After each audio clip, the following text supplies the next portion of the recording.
welcome back, everyone. Welcome back to another season, another year of the RSL, the Revival StarCraft League 2026 Season 4, the first season of the year. We're here. We are back with what? With the qualifiers. Today's qualifier day. Happy weekend, of course. Happy weekend. I'm, of course, just VIP. With me, I'm joined by these amazing players and by the people in the chat as well. Welcome, welcome, one and all. To qualifier day. What does that mean? Well, we begin with the Americas qualifier in 6 hours. In 6 hours time from this message, we have the Korean qualifier, and then after that we have the European qualifier. So back to back to back to back, Americas into Korea into Europa. 3 qualifiers in 24 hours. Who the hell thought that was a good idea? Who the I papi. SMH my hedge, papi, SMH. But here we go. We're getting to our first round, into the round 16, into our first series, and spawning in the top left-hand corner of Ruby Rock, we have the blue Zerg player. From the land of Costa Rica, it is ByuN.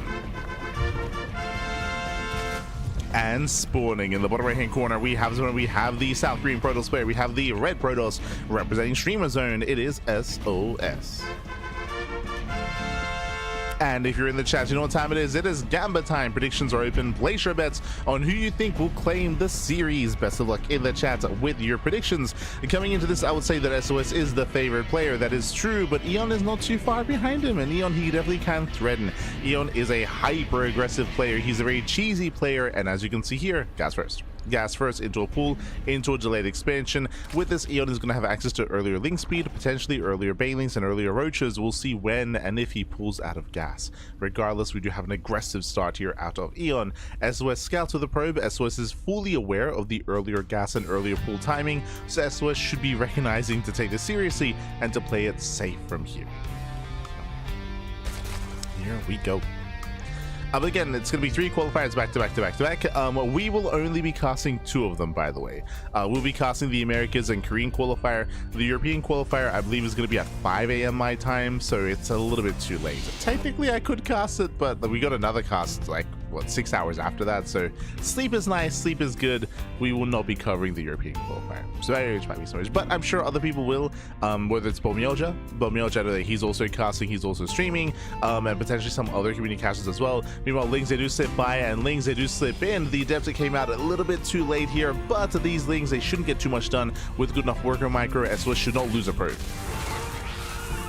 He shouldn't, and he won't. Okay, so nice defense here by SOS.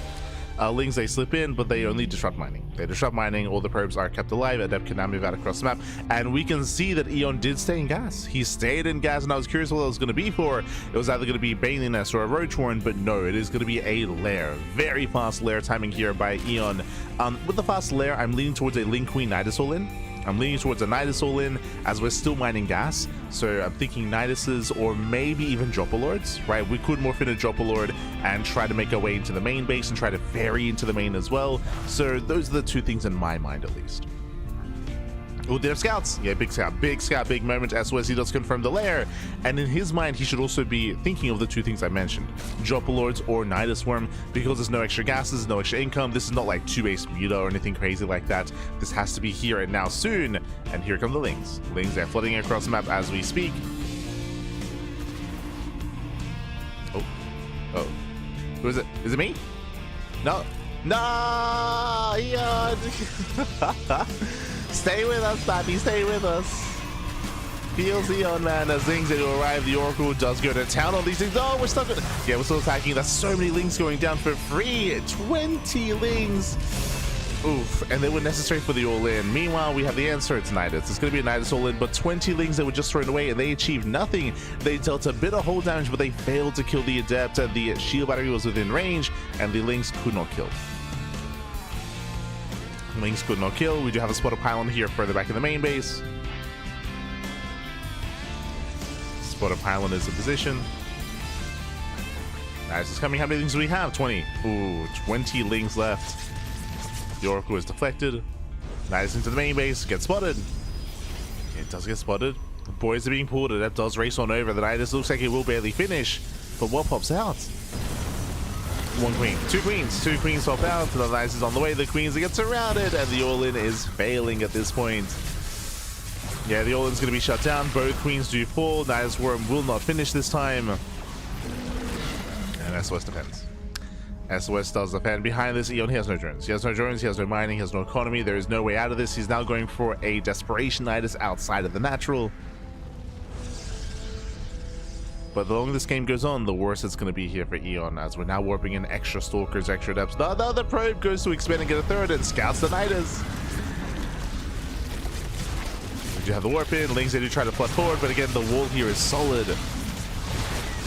Yeah, the wall will not be broken. Lings are flooding forward.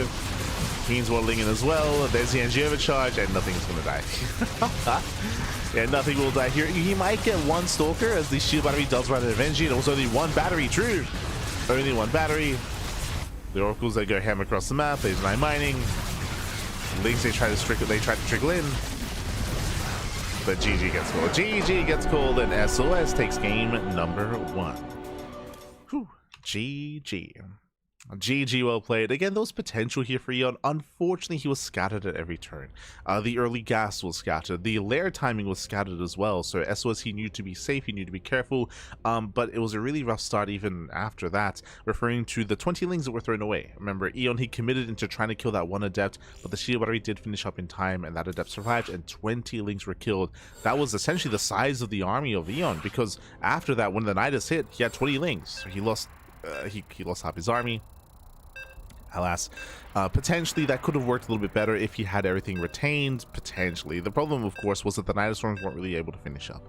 Because of the scouting, the Nidus Swarms were being shut down time and time again, and there was no momentum there for Eon. But let's go.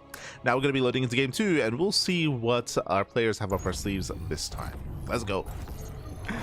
This morning in the top left-hand corner of 10,000 feet, we have the Costa Rican Zerg player, the Blue Zerg, representing Ladder Legends.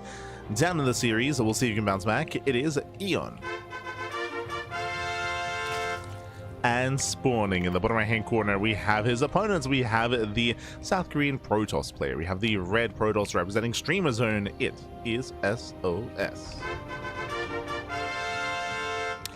The Nidus got up though, Copium. True. He got up in time to, he got up long enough to have to allow for 2 queens swap out. True. Technically. But we'll see what our players have in store for us this time. Again, we do expect to see hyper aggression out of Eon, but this time hatch first out of Eon, hatch into gas. This was this a 14 hatch timing? Jesus. So really early hatchery here, just to make sure there's no pylon block. 14 14 13, Jesus, like what? Like very early setup here from Eon with a very low drone counts. It's a little bit awkward here. He does prioritize gas though. Okay, yeah, my attention. So he pulls out of minerals, he pulls into gas, so really fast link speed is going to be available, and once again he might stay in gas, and we might see this turn into a Bane Bust or a Roach Rush or another Nidus Worm. So we'll keep an eye on that gas. Likewise, SOS is going to be doing the same thing. Keep an eye on that gas. Behind this, a gate expand into Cybercore, standard opener out of SOS.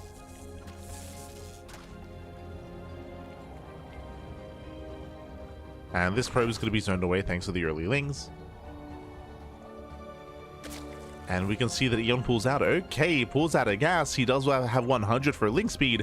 And bearing in mind, he does keep 1 in gas. Typically, especially this early on, when you are undersaturated in your main base, you would actually pull every worker. There we go. I was about to say we'd pull every worker out of gas. And he does do so here in the end. So 0 gas income. So we're not going into a Bane Bust or Roaches or Lair this time.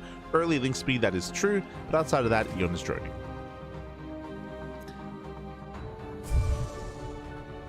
No, Eon unfortunately, Eon, he has had some latency issues in this series, and it looks like he might be having some more issues here, of course, as well. Hopefully he doesn't lag out, and hopefully his internet can stabilize. But it's always frustrating here, of course, whether it happens to a player, whether it happens to a caster as well. Sometimes there are things that are out of our control, and yeah, the internet, it's what we rely upon, and sometimes not the most stable of things. So hopefully he can come back, bearing in mind, of course, that if Eon does lag out, then we will, of course, remake. We can resume from replay. Thankfully, we have the technology. We can always resume and always bring us back in, as long as Eon does come back to us, of course. Sometimes it's internet issues, sometimes it's power. There have been multiple instances where we had players just in the middle of blackouts, right, where the power just goes down in the area. Infamously, if you remember, it was last year. It was like a couple of weeks before Dark retired, where the internet went down in his apartment complex. And I remember he had a little bit of time before the finals, so he just got his keyboard, you know, he made his way downstairs, went across the street, went to a PC cafe, and he played from his PC cafe. He played from the PC cafe instead. That was for the finals of KSL. It was a finals against Hero, Dark versus Hero. That was like KSL, like number 70 something or something like that. Infamously. You gotta do what you gotta do. You gotta. Meanwhile, Link's moved out. A couple of boys as well. Okay, so Eon is not joining. Eon's not joining. He joined up a little bit. He joined up to 16, but now he's done joining. He's of course back with us as well. No disconnection. And oh, he's actually trying to mine through the mineral wall here. Okay, let's go. He is sneaking past, and so far says, "Oh, he scouts." No, and so he does scout. He can always wall off. Throws down 2 pylons just in time. No, but the wall's open. Yeah, the wall's at a wall. Links, they flooded. They're coming for the surround, and there's no battery. No battery. Both adepts should fall. Both adepts barely do go down. One adept left. Last shield battery does finish. Yeah, there's one battery. Oracle has arrived as well. The Oracle will clean up. But adept barely does fall. And what can he accomplish here? He hasn't dealt any major damage yet. We have a battery in the main base mineral line. Oh my god. SOS, he's ready for the worst. And the Lings, even though they got in, they don't achieve much damage here. It was nice. He got to surround on the adepts. If there wasn't a battery here in the main base preemptively, then he could have killed some probes for sure. It's just unfortunate that there was a safety battery. Likewise, the battery here at the natural finish on time. There it is. GG gets called, and SOS, you'll claim the series 2-0. GG. GG, well played SOS. He will claim it here. Again, Eon, I do love the creativity of mining through those minerals and trying to go for the all-in and slipping past, and he got in, right? Like, again, credit where credit is due. He did get into the bases. He did get to surround on the adepts. He did kill all the adepts as well. Unfortunately, again, SOS was playing it safe. He was definitely playing it close to the chest, respecting Eon's aggression, of course. Had a battery in the main base mineral line, so there was no damage in the main either.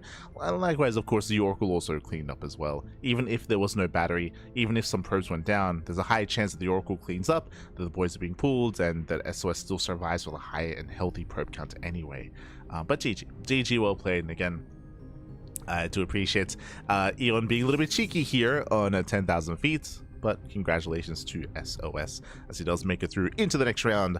And my condolences to Eon because I know it's not easy, and you saw towards the end, technically he didn't GG, but I'm sure it's very frustrating when you do have internet issues, right? When there are things affecting your gameplay that are out of your control. Both in game 1 and in game 2, he was disconnecting. Like there was definitely some connectivity issues there, and that can definitely influence and affect your play, and definitely affect your mental status as well. So much love to Eon, much love. Hope to see more of him in the future. As we head on over to the bracket, catch up what's been going on, and we'll see, do we have an opponent ready and waiting? Let's go. Okay, exclamation mark be in the chat, exclamation mark be in the chat if you guys want to have a look at the bracket.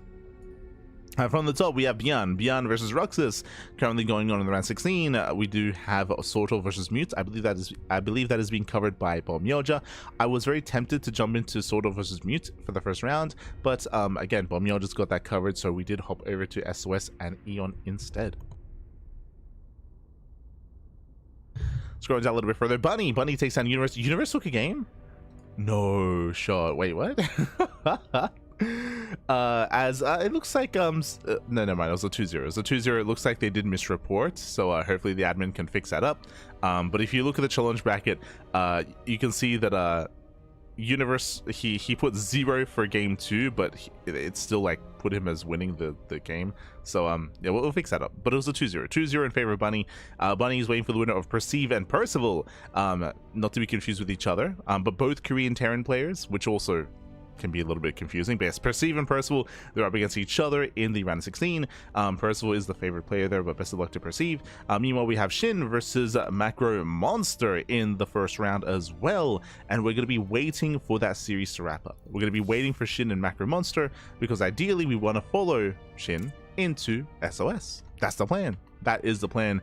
So again, assuming that Shin defeats Macro Monster, but best of luck to Mr. Monster. Best of luck as they face off against each other. Scrolling down a little bit further, we have Creator. Creator, he's up against Aimlock. He's up against Aimlock in the round 16, and then we have Chan versus Hapsaya at the bottom of the bracket as well. So we have a full round of 16. Bearing in mind that the semi-finals are qualifying matches. Bear that in mind. As top 2, I believe, make it through? Question mark? No. Top 3. Sorry, I can scroll this over. There it is. This is my one complaint about Challenge, is whenever there's a bronze match, hold on, you can see it here. Whenever there's a bronze match, they always hide it. Look, all the way down here.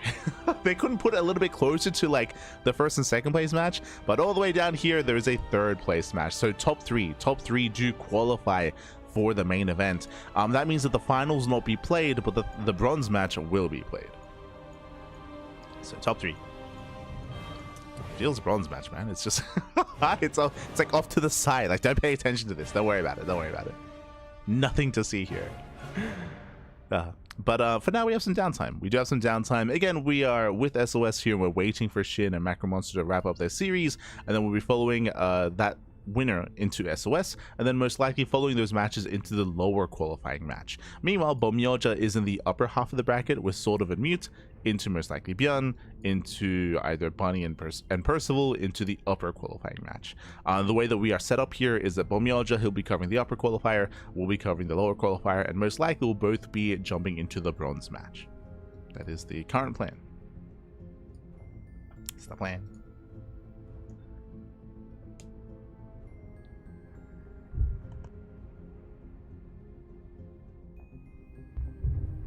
No. SOS deliberately let him in. That's some solid copium, but I don't think he won it. I don't think he threw down 2 pylons to deliberately let the Lings into the natural. I'm pretty sure he was trying to fully wall off. So the copium, baby, the copium. But of course he was ready for the worst case scenario anyway. It's like, oh, SOS, he intentionally wanted 3 adepts to get surrounded and killed. Copium.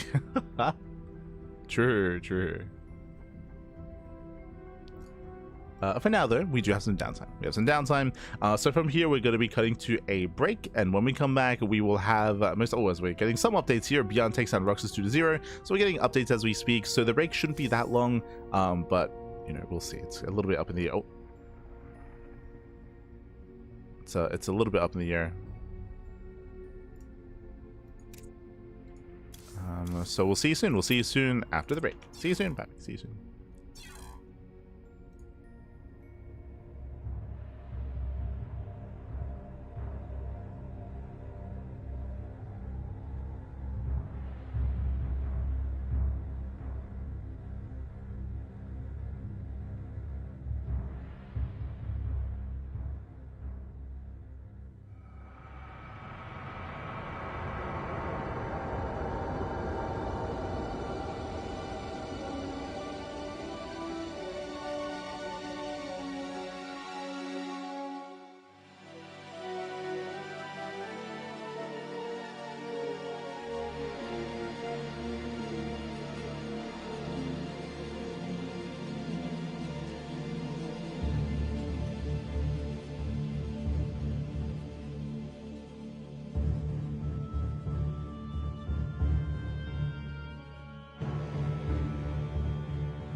Welcome back, everyone. Welcome back. Welcome back. Hope you enjoyed that lovely brutal OST as we have returned. We've returned here with the second series of the broadcast with the quarterfinals. Quarterfinals here of the RSL Revival StarCraft League 2026 Season 4 America Server Qualifier. And spawning in the bottom right-hand corner of Ruby Rock, we have the blue Zerg player. We have the South Korean Zerg. It is SHIN.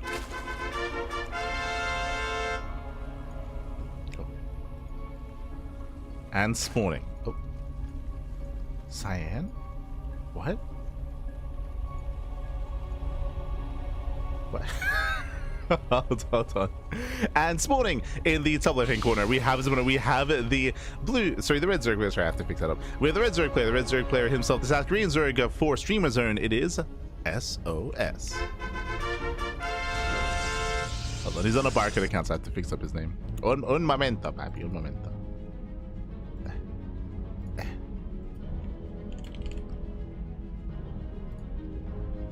Bam. Okay, there we go. Sorry, I had Cyan from RSL. No, sorry, not RSL. From Rongi Cup not too long ago. But now we can focus on our series. And if you're in the chat, you know what time it is. It is Gamba time. Predictions are open. Place your bets. Place your bets on who you think will claim the series. Best of luck in the chat as we are getting into our best of 3. Now, coming into this, SHIN is the favorite player. He is going to be the favorite player coming into this, but we'll see how SOS does react, how he responds, and what he brings to the table here. We did cast quite a bit of SOS when it comes to his run at Home Story Cup. He did travel to Krefeld, did travel to Germany, but we'll see. We'll see if he can bring it, if he can go further here in this qualifier, if he can cause the upsets and bring down the SHIN. Let's go. Fabulous, baby, fabulous. Whew. But again, SHIN, he did take down the Macro Monster 2-0. That was previously, that was off screen. Oh, that was in the first round.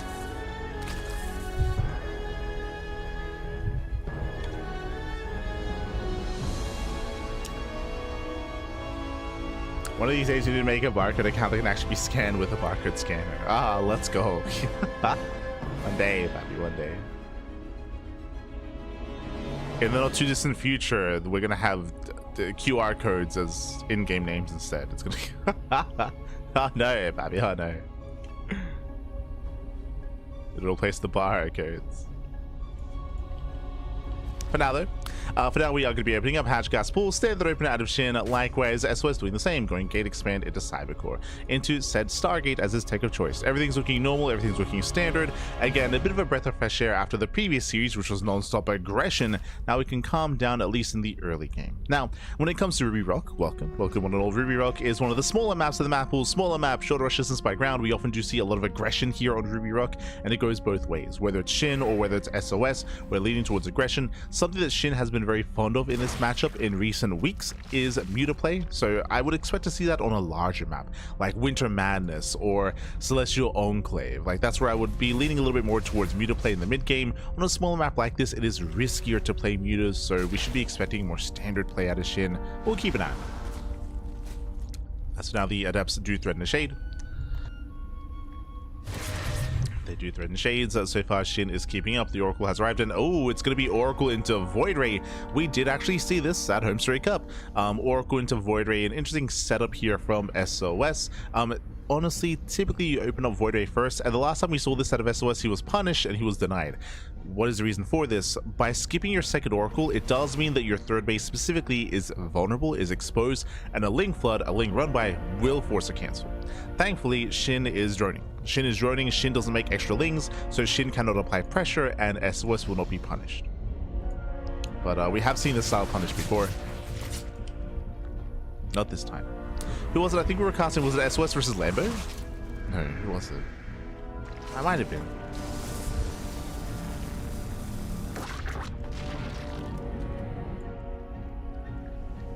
Oh no, sorry, it was SOS versus Cyril, that's it. I was trying to remember who was in the same group as each other. Bam. It was SOS versus Cyril. Meanwhile, we have an early Roach One. This is a 4:35-ish Roach One timing. Very safe timing here for SHIN. Meanwhile, early Council into Glaive Adepts. So again, that is the purpose of this Void Ray, is to hunt down Overlords, is to deny vision, and is to deny scouting. The opener was standard, but again, early Council, extra gateways, Glaive Adepts is going to be on the way, and we'll see if SHIN can recognize and play safe enough to defend. Oracles, they poke in, 4 drones go down. Ooh, one of the Oracles does fall though, not worth it here for SOS. Yeah, 4 drones, 1 Oracle, bearing in mind that SOS already had minimal Oracles to begin with. He only has 1 left. Oh, and I assumed it was going to be Glaze, but no, it is going to be Charge instead. So an early charge timing here by SOS. SHIN does have the tools to defend with his Roach Warren, but he has to make Roaches to begin with here. We'll see if he does actually infest or if he stays on lanes. Ideally in ZVP, you don't want to make Roaches. Like, you want to be as efficient as possible, and you want to get into your lair and get into your Hydra Den. Speaking of, there it is. Like, ideally, SHIN wants to skip Roach production. But if he doesn't recognize how much danger he's in, then he might just die. Again, we're banking up those Zealots, and we will soon pull the trigger. And SHIN, he still only has Lings. That's around. Surrounds the Adepts. Gets 1, 2, 3 Adepts. Zealots are moving out, and again, SHIN, he's actually, sorry, I say moving out. We're not quite ready. a bit of an anti-timing here. The Zealots, they're waddling across the map. The slow lots even. Charge is still not yet done. He gets spotted. He gets scouted. This will give SHIN some time to prepare. If Hydra's on the way, Roach production has begun as well. SHIN, can he hold on? It's going to be close. Yeah, Charge just now finishing up. SHIN with the surround. Very nice surround here. Yeah, looks down. Ooh, some of those Zealots, but we have more Zealots coming in. SHIN, he pulls back. He pulls away, going back to the choke point. Oh, can he get in? He barely can. Yeah, plugs up the wall. No transfuse. Yeah, no transfuse available. 2 queens go down. Hydras are amassing, and SHIN will hold. He defends long enough for the Roaches to pop out. SHIN will lose a 3rd queen. So some losses here as SHIN will lose 3 queens. But he defends. He defends, he shuts us down. Behind this, double Robo, double Immortal production. As SOS will kill the hatchery. At a cost. Ooh. Does cost SOS the Void Ray. Now, my big concern here is, has he poked the bear? SHIN, he's up to 3-base saturation. He's supplied look currently, but from here, does SHIN drone, or does he make nothing but Roaches and then push into the 3rd base? It's going to be a tough hold. Zealots defensively are not ideal. Zealots are going to be amazing aggressively to get onto armies, to collapse onto Hydras, to get surrounds on units, but defensively they're very inefficient, more so than, say, Blink Stalkers, who can always blink back, blink away, and there's a little more micro potential, I should say, with that. It's going to be a tough hold. Especially because SHIN is making Hydras. He's not droning. He's focusing on his army production. SHIN has momentum. And it's going to be a difficult defense. The other difficult thing about this is the Robo positioning as well. The Robos are exposed, so there's a chance that depending on the angle of attack, the Robos will go down. As they are exposed. The upside is, I suppose, they reinforce directly into the fight.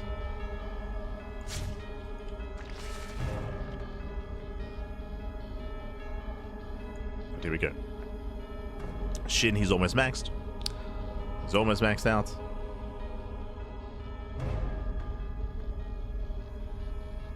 SHIN is the underdog here. Maybe in 2016. Maybe. But yeah, SHIN, he's maxed out. Gonna be start stepping forward, heading into the mineral line, and Storm is not done. Yeah, Storm is not even halfway done here. As we mentioned before, SOS was vulnerable. Army starter steps in, and all the Immortals will go down one after the other. Oof. There's no buffer, there's no support. As we mentioned, Zealots are not ideal defensively. And SOS will be broken. The main army, the production, the Robos. No. Storm may finish up soon, but all the High Templar should be picked up.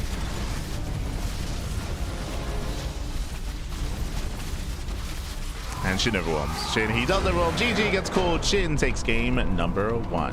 GG. Whew. GG, well played. SHIN, he does take a lead in the series, and we'll see if SOS can bounce back.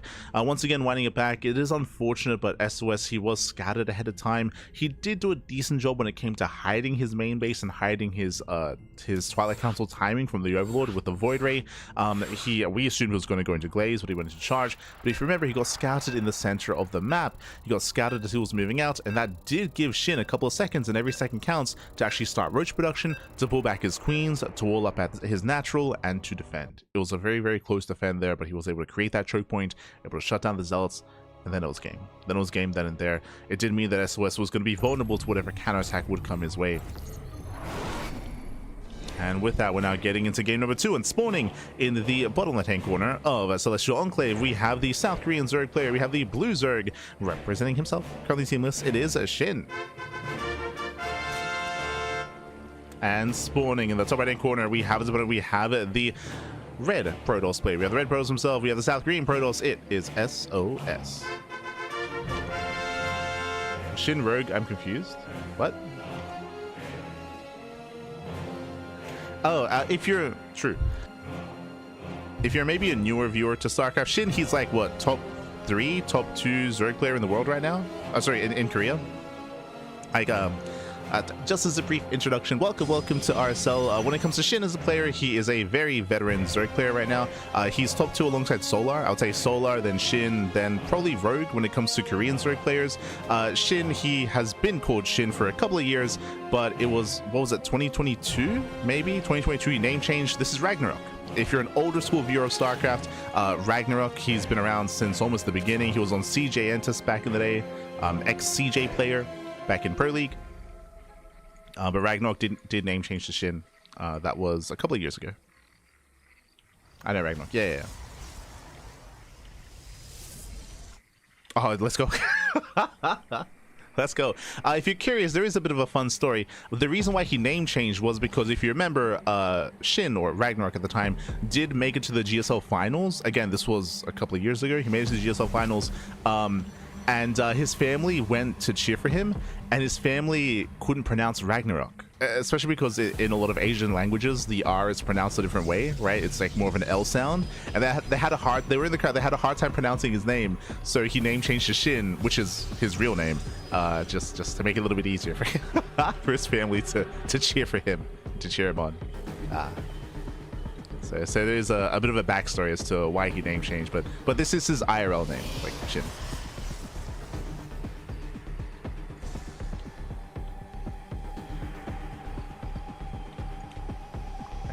That was back when he made it to the finals of GSL. But now though, SHIN, he does go for the proxy inside of the pocket base. Now, how can you do this? This here is not necessarily a mineral wall, it is a worker wall. Only workers can actually pass through this. And oh, he scouts. Yeah, we do see SOS, he does scout, he does confirm, does get eyes on the creep that was spreading, and has eyes on the proxy.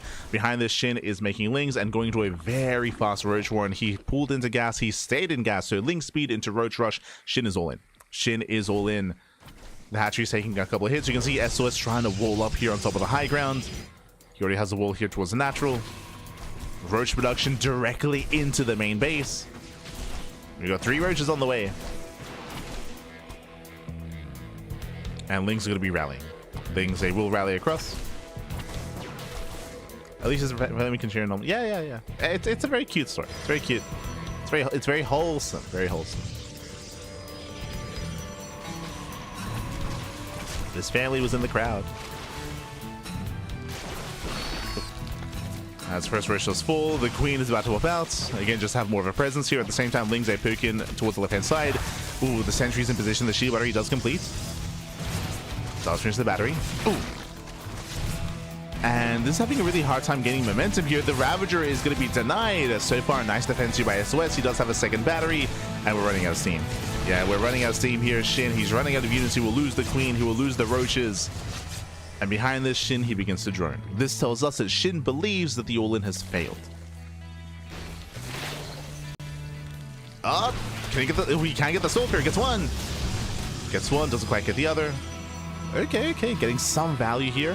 Whatever he can get. Lairs, Jesus. Fast Lair is on the way. Okay, there's a lot going on here, as this is going to be cleaned up. So, on the one hand, yes, SHIN, he's droning, he's saturating. SHIN, again, the all-in has failed. He did force some reactions, he did force and contain his opponent on 2 bases, but ideally he wanted more damage. Now, this fast lair timing tells us that most likely he's going to turn this into a secondary all-in. Into a secondary all-in here is taking more gases. This could be Mutas. This could be Spire Tech, this could be Mutas here. The other option is... it's gotta be, right? The other option is he goes into Roach speed and goes into like a strong like Roach all-in timing. We'll see. Is it going to be Roach Speed? Is it going to be the Hydrogen? The other option is Infestation Pit. True, could be a 2-base Swarm Host. That's another way to try to recover here. Show us the tech. Hydra, okay. It's not going to be the Spire or the Infestation Pit or Roach Speed. It's going to be the Hydrogen instead. I don't know if I'm too fond of this idea, going into essentially 2-base Hydra. We'll see. I mean, SOS is counterattacking. This is actually very similar to the position that we had last time, where the Zealot timing, the early Zealot push from SOS failed, and then SHIN counterattacked at the end of the game. Similar here, where now here comes SOS after the failed aggression of SHIN. Ooh, Lings get into the mineral line. Lings slip in, and we have plenty of force fields available to make sure that SHIN cannot defend. Meanwhile, that's going to be 4, 5 dead probes, 6, oh my god, 7, 8, 9, whoa, 9 probes going down, 10. Can he get it? Barely, no, but 9 probes go down across the map. Damage that should not have happened. SOS was a little bit lax here in his defense.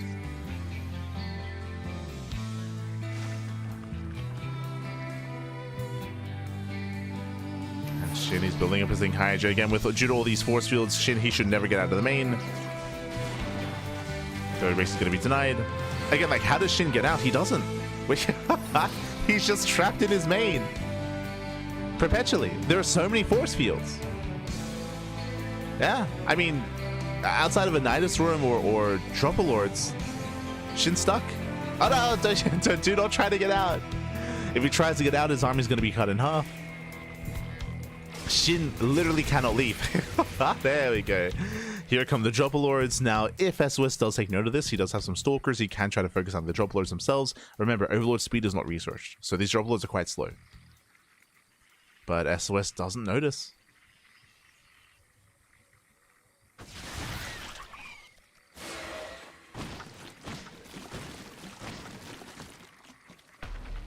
Hydras, they unload. SOS, again, he has not noticed what's going on.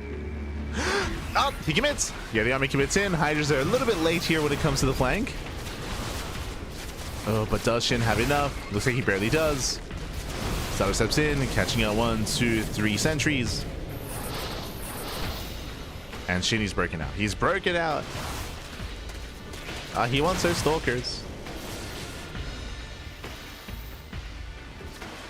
Again, this is a very messy game.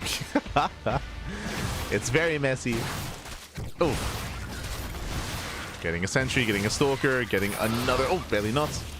As we have massive Vanilla Adepts, sorry, mass Glaive Adepts even. And Glaive Adepts, they do scale, or they do trade well. They're very efficient against light units like this. Hydra Ling is going to struggle against Mass Adepts. Yeah, the Hydras, they just melt. And SOS, he's here to tie up the series. He's here to tie it up. Infestation Pit, jeez, we're taking up so quickly. SHIN, he's on a 1.5 base economy. Remember, the pocket base only has half minerals. He only has half, papi. What is the plan? He's crazy. I'd say Shade Pass. That does expose the sentries. But I'd say bust into the mineral line. Yeah, drone's going to be going down. Again, SHIN barely has an economy to begin with. Ooh. Adepts, they surround the Hydras. And again, just Mass Adept. That's all you need. Mass Adepts, back.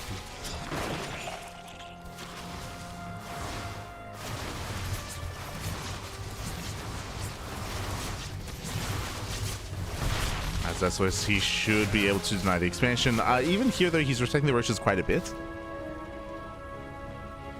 More just reinforce. Again, he can just fight head on. No need to pull back. Commit in, Pappy, commit in.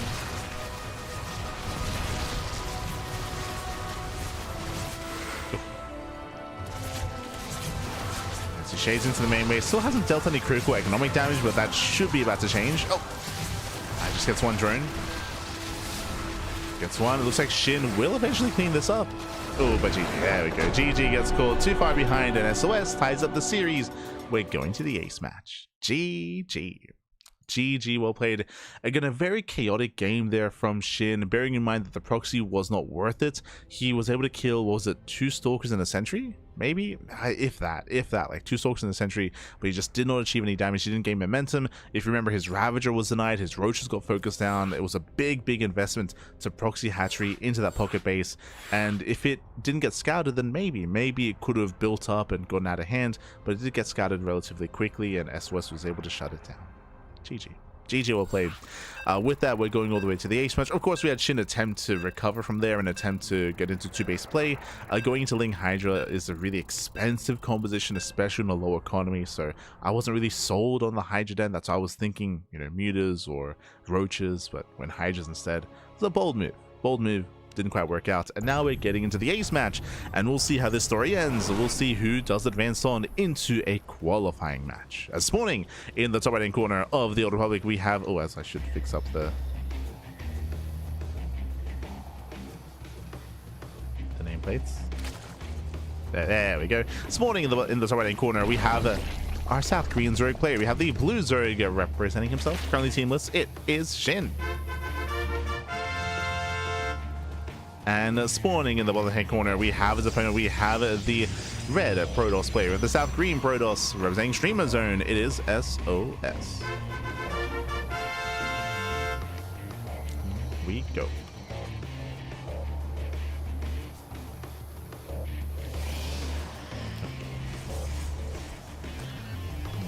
We are going to be settling in, and this time no proxy, no shenanigans. Not this time. We're going to be opening up in a standard fashion, and we'll see how our players deviate in the mid game.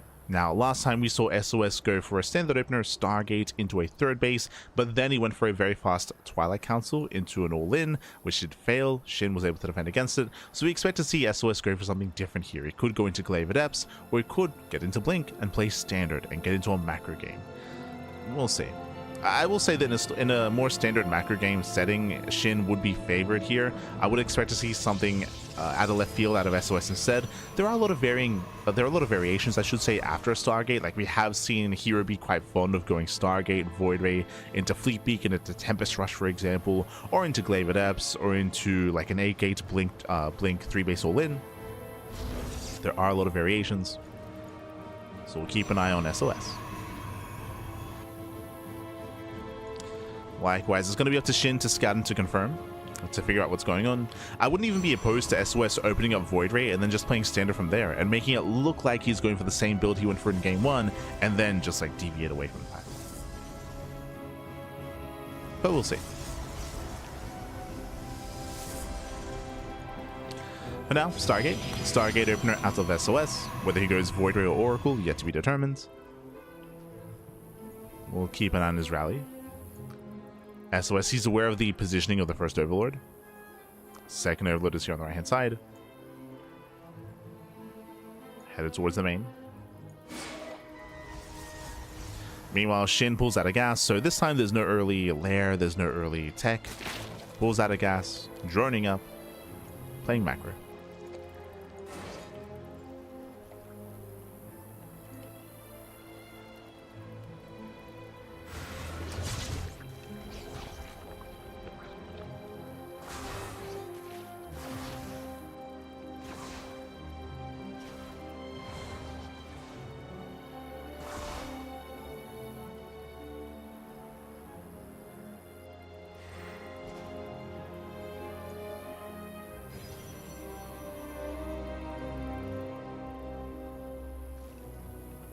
So now we're just kind of easing our way in. Sure, SOS he's threatening dies with the Adepts. 2 Adepts, they can one-shot drones, so this does have to be respected. SHIN so far is keeping up. Oh! Gets one. Gets one, gets 2 drones. Okay, not bad. 2 drones go down. SOS does shade away. Nice early game pickups. As he pulls back, we are getting to a second Oracle. So no Void Ray this time. Standard build. Triple Oracle into a 3rd. First one gets across the map. The Spore is not yet done, getting it to 6 drone kills. Oh my god, 4 drones just for the 1 Oracle, and it barely gets away as well. Yeah, SHIN, he's looking a little bit rough around the edges here. We've got to tighten up. So far, a better start for sOs. Hello. As he throws down extra gateways initially before the tech of choice, I don't see a forge. So either non-existent or delayed forge here from SOS. So this tells us that this is going to be either glaives or charge. Now game one we had charge. Never mind, delayed forge. Never mind. It is late, but we're getting into it. That means we're leaning away from glaive adepts.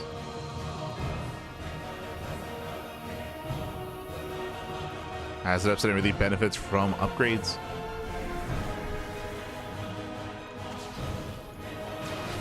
And it is going to be charge. So charge is on the way into forge, into +1. Remember, this is not going to be as committed as game one. It's not as committed because of the forge, because of the upgrades. SHIN did scout the main base. SHIN, he's aware of the timings, he's aware of the tech. And SHIN does get a safety roach warren. So the roach warren has been thrown down. If need be, he can of course make his roaches.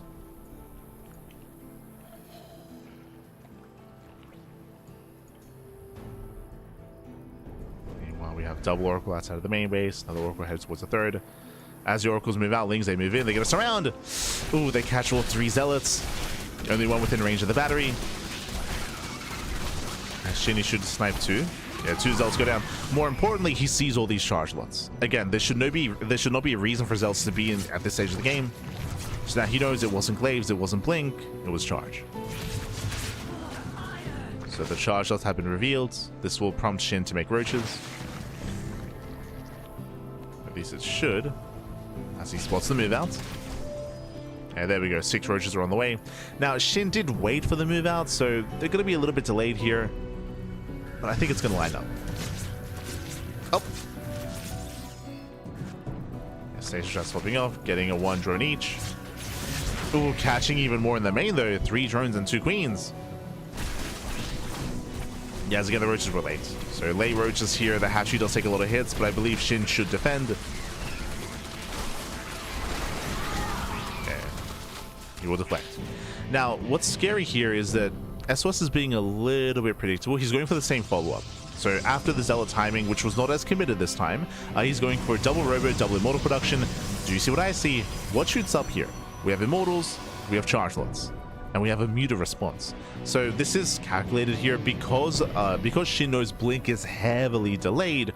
Nothing shoots up for quite some time, and mutas can wreak havoc across the map and with the main army as well. Now, ooh, double temple archives. A little bit of a mistake there, but SOS is working towards archons, and archons will help. There we go, it does cancel all the temple archives. Archons will help, but they're not the most mobile of units. That is going to be the anti-air for SOS. Meanwhile, we have 6 mutas on the way. Now remember, this is not mass muta, it's only 6. 6 mutas, that is enough to one-shot probes to harass. And SHIN is massing up his ground roach army. Sending back the zealots.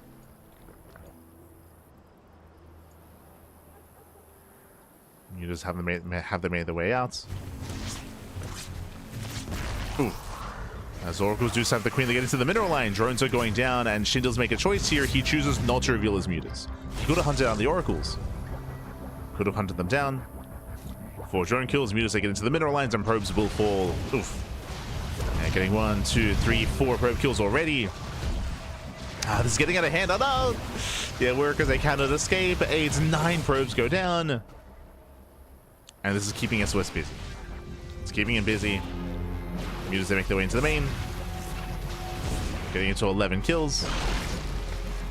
Now rotating over towards the third base, finding more damage.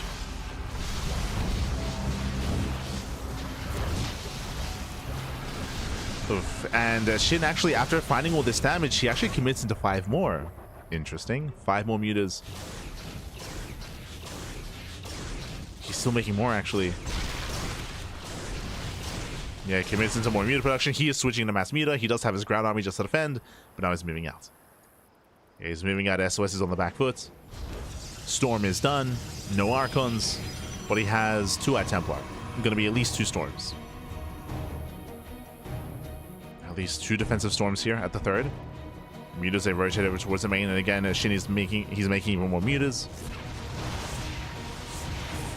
just recognizing how much damage he's getting. Needs to respond. This is a rough decision here by SHIN. SHIN, he commits in. Oh god. Gets 2 Phoenixes. Finds, oh no, he wants another, and he gets it. Yeah, all 3 Phoenixes go down. Nice pickoffs. The mutas are overwhelming. And miscontrol out of SOS to lose those Phoenixes.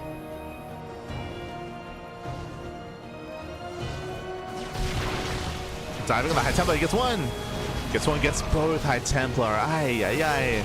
0 storms left. That means the ground army can be that much more effective. There's no more storms.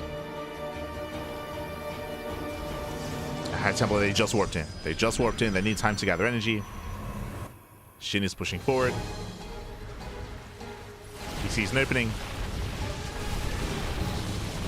And Lings are flooding in. Yeah, last no storms. Does morph in 1 Archon. Just the one. Collapsing all the Stalkers. And SOS is being overwhelmed. Nice stasis. Stasis goes off. That's a kill. No, that's a kill, not a cancel on the expansion. On the Nexus. And we're down to 2 Stalkers. Oh my god. GG gets called. The mutas overwhelm. And SHIN will claim the series 2-1. Advancing on into a qualifying match. GG. GG, well played, SHIN. He does make it through. He does advance on. Again, this is one of the downsides, and this is why going into charge is such a niche build, is because of things like mutaplay being that much more effective. Again, your anti-air is very, very limited. It is standard to go into blink stalkers. Again, a little more aggressive to go into charge. Wasn't quite worth it in the end. Did react and respond with Mass Immortal. His anti-air was delayed. We spoke about how there was potentially going to be some Archon defense, but no Archons were morphed in until the end of the game, and the mutas, they just wreaked havoc. The mutas, they just pulled SOS apart. GG, well played.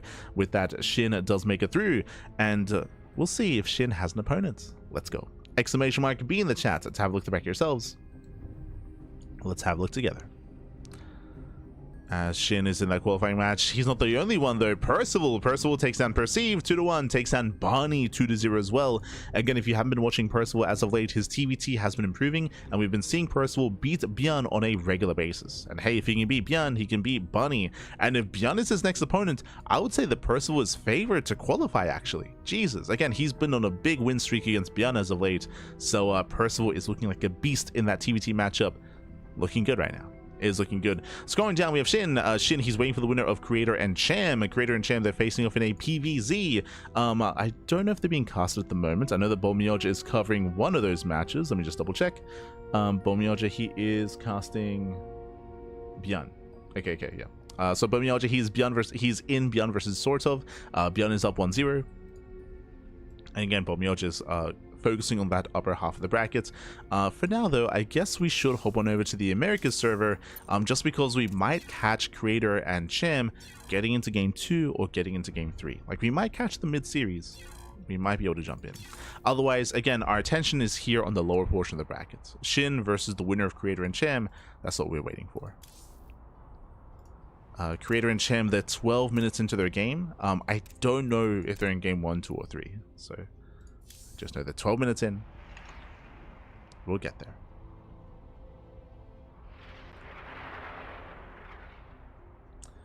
We will get there. But again, GG will play. Congratulations here to SHIN. And again, my condolences to SOS. It was an interesting and cheeky build that he was trying to go for. Again, the Zealots, they didn't really achieve any damage. They were deflected. They were scouted ahead of time, if you recall, when he warped them in defensively at his 3rd base location. And likewise, the follow-up was in line with what happened in game 1, which kind of gave SHIN the idea to try to punish that build with mutas. And punish he did. It's crazy. It's crazy. But with that, GG well played. With that, we're going to be going to a break. We're going to be going on a short break here, and when we come back, we will either be jumping into Cham versus Creator mid-series, or the winner versus SHIN in a best-of-5 qualifying match. We'll see you soon. We'll see you soon. See you soon.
Welcome back, everyone. Welcome back to the RSL, the Rival StarCraft League Season 4, America's Server Qualifier for the year of 2026.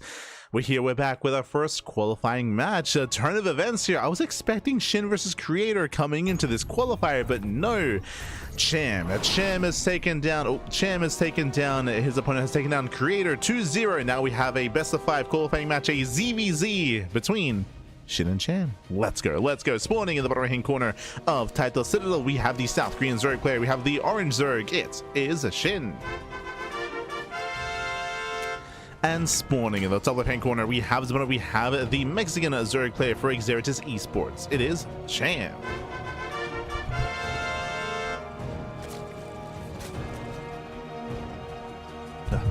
And if you're in the chat, you know what time it is. It is Gamba time. Predictions are open. Place your bets on who you think will claim the series. Best of luck in the chat. Coming into this, SHIN is favored, but Cham is an animal. And Cham, hey, he already took down Creator. He already caused one upset. What is another? Bearing in mind, of course, this is a best of 5, not a best of 3. So it's going to be a longer, more extended series here. And also bearing in mind that the loser of this series will have another chance. There is a bronze match. There is a bronze match available here for the loser of this series. So they do have another opportunity to redeem themselves and to qualify for the RSL. Have another chance. Meanwhile, a big shout out to Enki El Hermoso in the chat. Bienvenidos. Buenas noches, buenas noches. I know it's quite late. In Mexico, so buenas noches. Hope your day is going well. And I hope to see you when it comes to the up-and-coming qualifiers. I know the Korean qualifiers later on this evening. And of course, we'll be giving you some of them replays, Pappy, so you can cover some of these matches as well. Of course. As we've been following SHIN. Have been following SHIN. But yes. We have our first series so far. We do have our initial openers. Settling in, hatch gas pool, nothing crazy, nothing wild. We're just going to be joining up and getting into our early game. Now from here, we're going to be keeping an eye on the third base timing, on the Baneliness timing as well, on the Evo Chamber timing. There are a lot of builds that do incorporate faster Evo Chambers, faster +1 carapace, faster melee, faster range. We'll keep an eye on our tech of choice. For now, though, we're settling in. And I'll be honest, I haven't really seen much ZVZ in Title Citadel. I mean, in general, ZVZs are rare, right? It's like there are barely any Zerg players when it comes to online and open cups. So seeing Zerg players face up against each other, I think this might be the first ZVZ of 2026 for me. I'll be honest. Unironically, I think this is the first time I'm casting a ZVZ all year. Let's go. I'm ready, Pappy. I'm ready. So I'm just thinking, so Raynor played against Serral at Home Story Cup, but I haven't casted that yet. True, so I haven't casted Raynor, so that did happen though. Was there another ZVZ? I'm trying to think back. Rogue versus SHIN was last year. That was like last year December. Yeah, it's been a while. It's been Smurge, Pappy, Smurge. But now then, we're going to be joining up. We do have our Baneliness on the way. We do have, oh my god, a Ling Flood out of SHIN. 16 Lings are on the way. SHIN's going to be the aggressor. He's going to apply pressure, and we'll see if Cham can keep up. See if he can keep up with SHIN. Behind this, Cham, he does respond with his own Ling production, of course, also rallying across the map. SHIN's going to be slightly faster, but Cham, he's not too far behind. Meanwhile, we have defensive Banelings here for Cham, likewise defensive for SHIN as well. Banelings are on the way. And it comes down to the control. Comes down to the micro. Oh. Was couple of lings do get caught out. SHIN does pull away, morphing in his own Baylings. Speaking of Champs, oh no! Ooh, late reaction. No reaction there by Champ. Champ, he'll lose every single Zergling. At the same time, though, he gets across the map to the mineral line. 8 drones. 8 drones go down, so we have a back and forth here. We have a back and forth. SHIN, he will lose a bunch of workers. At the same time, Champ does lose his army. And we're kind of evening up. But that's why Champ was distracted. So, again, that's why he was distracted. That's why I took those Baylings to the face, because he had his own Baylings across the map. Does make sense.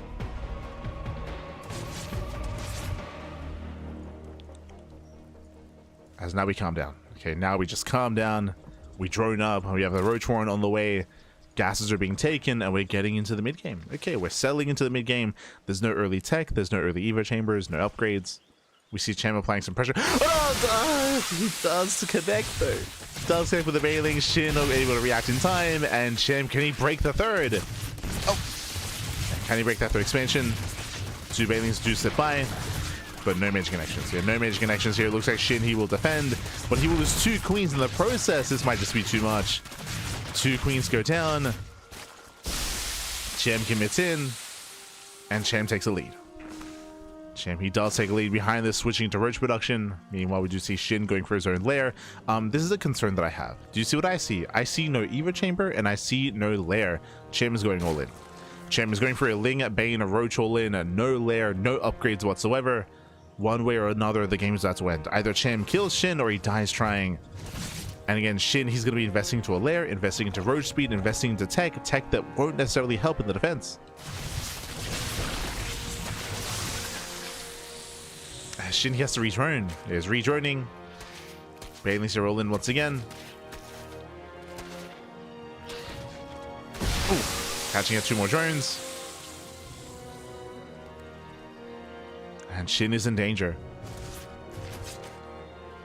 He's hurting, man. He's hurting.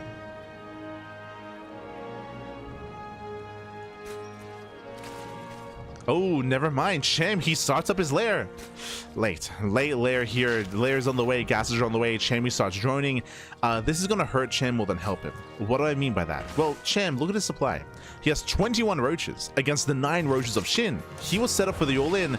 Champ has decided not to all-in, which means all these roaches could have been drones. They could have been drones, there could have been a faster lair, there could have been a faster gas, there could have been faster setup here. So if we're macroing into a longer game, Champ is playing from a worse position, but Champ does have a worker lead. That drone lead might be enough to recover and might make up for that. We'll see. There's a bit of a give and take here. Meanwhile, SHIN going for the Spire. Interesting. Again, had the faster lair, going for the Spire, going for the mutas, and not going for Roach speed. So these mutas, they can buy time, they can gain map control, and they can allow SHIN to recover economically. Who hits first? Because Champ, he drones up to 60, and he's still making more roaches. Again, he has so many roaches. Roach speed just now began. I can at least see a world where the mutas move out, they wreak havoc, but they force the base trade. And again, there's just so many roaches here. Champ has so many roaches, he's already pushing. He's pushing and the Spire is not yet done. Oh no. Yeah, Champ is moving out. Champ, he has almost double the army supply. And SHIN should not be able to hold here. He does have defense advantage, that will help. But Champ is pushing. Has the greater concave, and GG gets called. Champ takes game number 1. Ooh, GG. GG, well played. Champ takes lead in the series. Again, I was concerned that Champ would wait to drone and wait to macro and wait for his upgrades, but no, Champ, he moved out. He moved out then and there. Thankfully, he did not macro up. He did not try to get into a longer game, and even without Roach speed, he just had an overwhelming army. GG. GG, well played with that Champ. He's now up in the series, and we'll see if SHIN can bounce back. We'll see if Champ can keep this win streak going.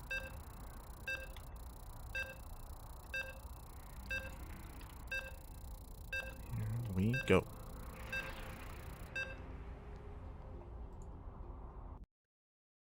As we are going to be getting into game 2. Game 2 is going to be on Ruby Rock.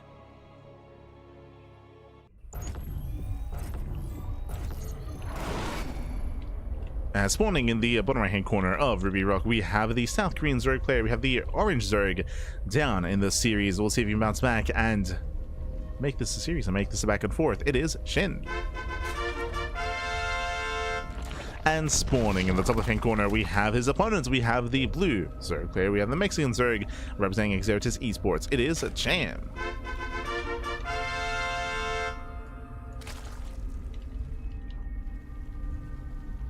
I'll see the qualifier. All good, all good. Ay, ay, ay. Este enki, papi, este enki. Yes, for now we are going to be settling in. So far, hatch gas pools, standard openers out of both Cham and SHIN, but it's all about the follow-up. It's all going to be about that follow-up. And again, likewise, SHIN is going to lock in. There were a lot of run-bys, counterattacks. SHIN did lose a lot of drones in the last game, which kind of forced him into an awkward position. Did take the risk, did take the chance going into muta play, but alas, did not get away with it, did not pay off. Here we go.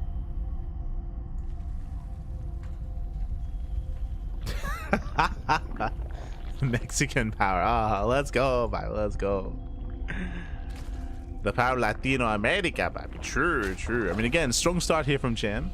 But we'll see how our players do adapt, do adjust. Again, the rush distance by ground is a lot shorter here on Ruby Rock, so aggression is going to be even stronger here on this map. Does also mean you have less time to react, less time to respond. We gotta lock in. Gotta lock in.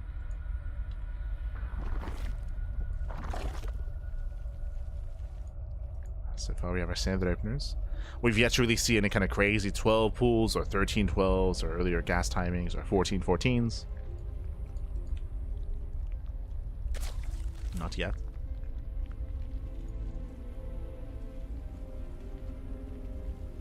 Oh, okay, we do have a slight iteration here. Link speed is on the way. Usually, as a Zerg player, you'd pull one drone out of gas to get into banelings eventually and to not commit too hard.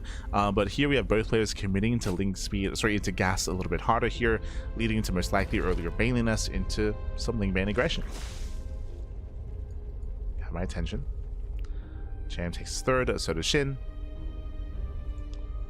Taking our bases. Getting our expansions. Yep, there it is. That baneliness has been thrown down. Cham's is a little bit delayed. Yeah, a little bit later here. Only by a couple of seconds.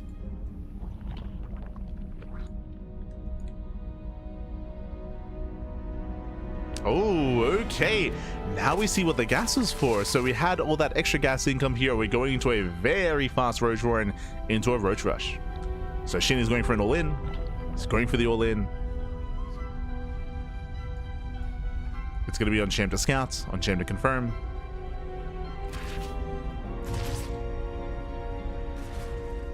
As Cham, he is pumping out more lings. He's committing here into link production. Does have a slightly better economy as well. SHIN slips in, gets a full scout, confirms no extra gases, confirms no extra tech. SHIN feeling safe. He does have to fight for his third base. So it's back to the army. And Roach production has begun. Now, thankfully for Cham, he's not droning. Cham is still making nothing but lings. Now, the way this works here is that the Roach is going to be the backbone of the army. Oh! Failings, they do slip into the mineral line. They get two drones. Roaches are scouted. He knows. Yeah, Cham, he knows. He is aware. The way this works here, the Roaches are going to be the backbone of the army, and we need to keep those banelings alive to make sure that the Roaches don't get surrounded. The banelings are they're there to protect. 2 banelings so far. I'm a little bit concerned about the lower baneling count. At the same time, Cham does counterattack. He tries to.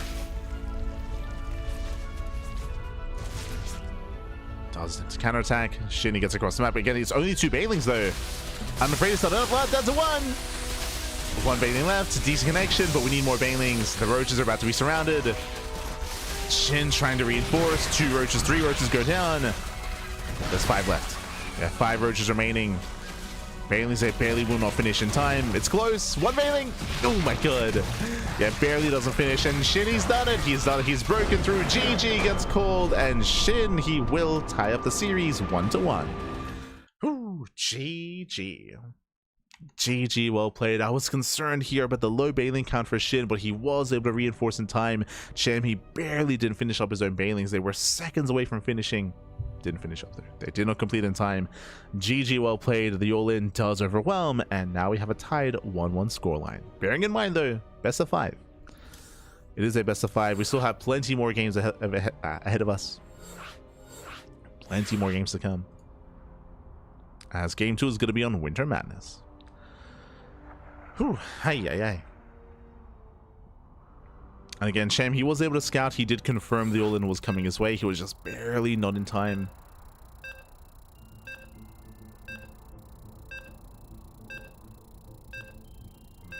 Here we go.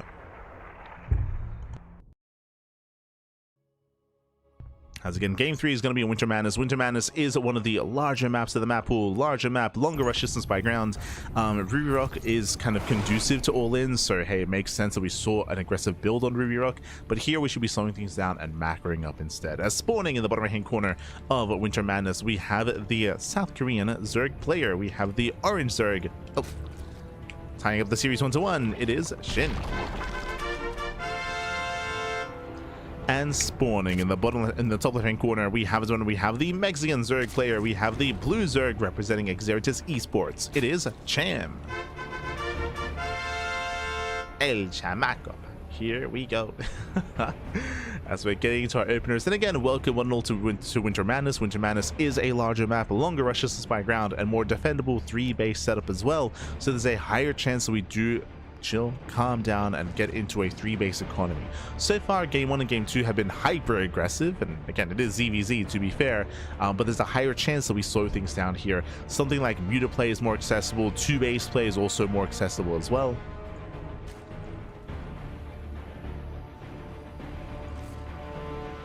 We'll see. Again, there's less of a chance that we have an all-in this time, but we'll keep an eye out for that regardless. We'll make sure. So now hatch gas pool, standard openers, mirrored builds.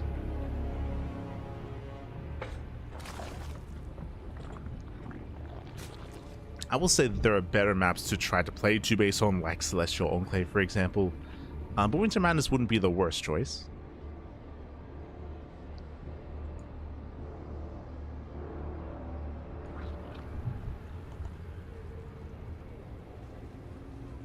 I feel like 10,000 feet would be another option as well. True. 10,000 feet.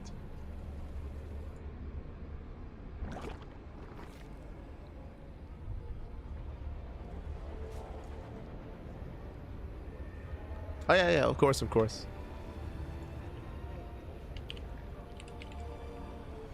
Shout out to Bomioja, but yes.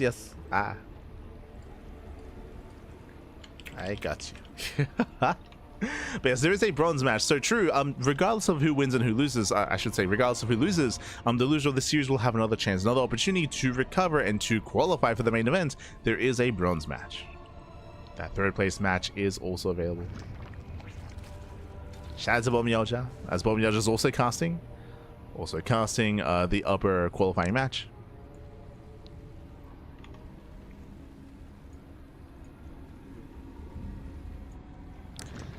So now we do have our Bailey Nest. Bailey Nest is on the way. 3rd base is being taken. Again, everything so far is looking very, very standard. You can even see here, SHIN pulls one at the gas. He pulls one at the gas. So likewise, Cham stays in. But SHIN pulling one out is kind of what we expected. This is the standard. And this is why we actually brought up the fact that he didn't pull out last game, because it was more unusual. Just because you don't typically need as much gas as quickly in a standard game. Now he pulls back in as we get in towards the mid game. As we get into Bailey production, Cham does go for a Ling Flood. We got 14 Lings on the way. Cham is going to be the aggressor.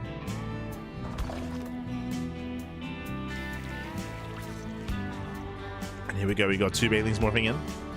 We got 2 Bailings on the left, 2 Bailings on the right. These 2 Bailings are rallied into the mineral line. We'll try to keep up.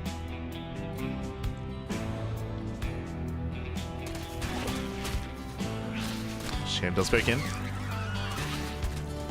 He pokes in. Queens are in position. Nice positioning with the queens. Shin, he zones away. And he does focus on both banelings. Very nice defense. Again, cleaner defense here by Shin. I mean, it is a more defendable natural base.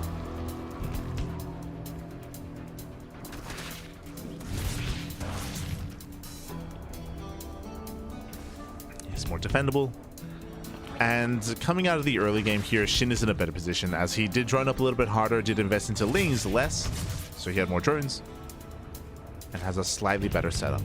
Meanwhile, Cham did go for his Roach Horn follow-up, so does Warren, so does Shin. But Roach production has begun. Shin is droning, Cham is nuts. Uh-oh. Cham is going for an all-in. Cham is going to commit. Banelings, they try to make their way in. They get one drone. One drone goes down. Shinny does hold, does defend. And Cham moves out. Now, as he moves out, as he reveals his roaches to the Overlord, he's droning. So it's going to be late droning, late saturation. Cham is hoping to force an overreaction. Hoping he can force it. Shin, he checks saturation. He doesn't get any drones. Shin is ahead economically. And Shin knows it. Shin, he knows he's ahead. Roaches are building up. We have a spine crawler on the way. Shin, he is terrified. But again, Cham is not all in. And Shin, he does realize that he cancels. Shin does cancel. Droning at the third base. Wow, bold move. Shin, as soon as he realizes that Cham is droning, bam, Spire. Like, Spire gets thrown down instantly here for Shin. And we'll see if we can get away with it. Again, Shin is in a stronger position. That is true. But Cham, does he cut workers? He is. This is risky. So this is risky here. So Cham is getting to roach speed, building up his roaches, and Cham is going for a move out. Cham is not going to drone up on 3 bases. You can see here, lack of drones on the gas geyser. There's no, that was pull in, but lack of saturation here at the third base. He's undersaturated, intentionally so. And he's pumping out nothing but roaches. And again, it's going to be hitting with 0-0. He will hit with 0-0. This is very similar to game 1. Very, very similar. Shin, he does check with his overseer. He should recognize the late gas and the lack of drones. So Shin has an idea, and now he sees the all-in. Sees him coming. Back at home, Shin's getting a 4th base. Oh, greedy. 4th base is on the way. Shin has 1 spine crawler. But Shin, he's down over 10 roaches.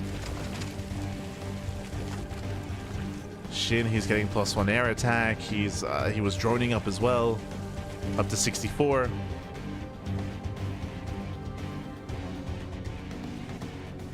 And Cham, he might just overwhelm. He commits. Cham, he commits in. Bailey's ahead toward the middle line as well. Oh, nice splits. Nice splits, nice spread. Bailey's gonna crash into the main army. And Cham, he will overwhelm those roaches. At least he should be able to. The spine cooler does reposition though. Okay. Nice position with the spine. Queen goes down. Spine cooler as well. But reinforcements are trickling in. And the mutas, they just get free damage from the high ground here. Shin, he holds. Oh my god.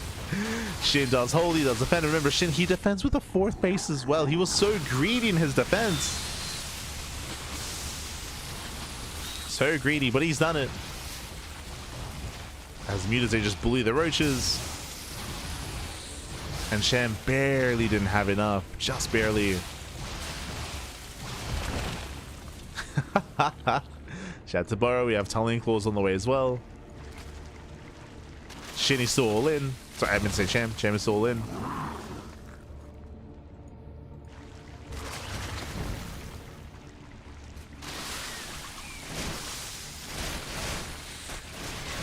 So very much so. Mutas, they collapse in the army. This time there is detection. Burrow will not be good enough. Cham does overwhelm the roaches though. Again, the mutas were out of position. True. Uh oh. And he gets in. Yeah, it gets into the middle line. Drones are now going down. Shin, he has to evacuate. Has to try to pull away. And this is getting out of hand. This is getting out of hand here. Again, Shin, he fought too early. He fought too early without his mutas. And now he's going to be losing everything. 19 drones going down.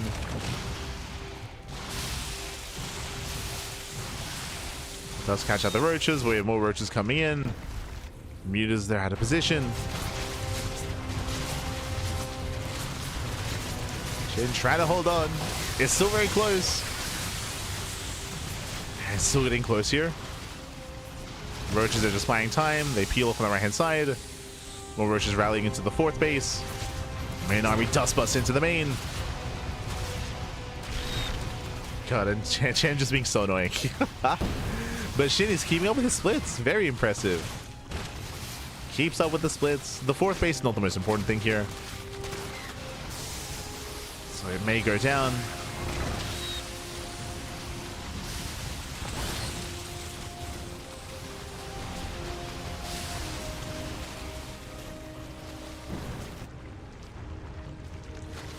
As more roaches are making their way in. Cham now makes his way in towards the third base. SHIN is being pulled apart here. Again, overreacting to only 5 roaches. He's overreacting. He cannot afford to lose the third. Oh no, he can't lose it. Yes, well, 2 more volleys and the third base. It's gonna barely go down. Yeah, just barely. Ay, ay, ay. But GG gets called. The base goes down, but SHIN, he has so many mutas, and SHIN takes the game. GG, well played. As Cham, he was all in, he was running out of steam, and yes, he was killing bases, but it was still not good enough. It was still not good enough. SHIN still had a massive cloud of mutas. GG, well played. Whew. And again, shout out to Cham for breaking through and dealing as much damage as he did. Initially, SHIN had a much stronger defense, much stronger defense. But again, towards the end there, Cham, he had no fourth base, he had no follow-up, he had no more production. That's all that Cham had left. That's all he had left. GG, well played. And now we're getting to game number 4. Oh, gonna be on Tourmaline, one of the smaller maps. So again, on Winter Madness, we did speak on how the map is larger, so it's more conducive to more longer macro games, and we got it, right? We got it to 3 base saturation. Here on Tourmaline, this is a very small map. Aggression is favored. We expect to see a lot more 2 base play here. I'll be surprised if we get up to full 3 base saturation. We'll see. We shall see. This is where we could even see earlier pool timings as well. True. Could see earlier pool timings.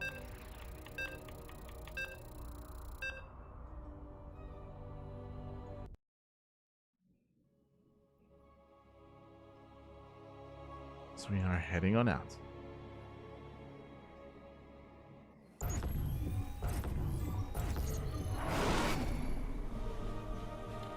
And spawning in the bottom left-hand corner of Tourmaline, we have the South Korean Zerg player. We have the orange Zerg. Oh, we have the orange Zerg leading the series 2-1, and 1 game away from claiming the series. It is SHIN. And spawning in the top right-hand corner, we have his opponents. We have the blue Zerg player. We have the Mexican Zerg representing Exertis Esports. It is a Cham.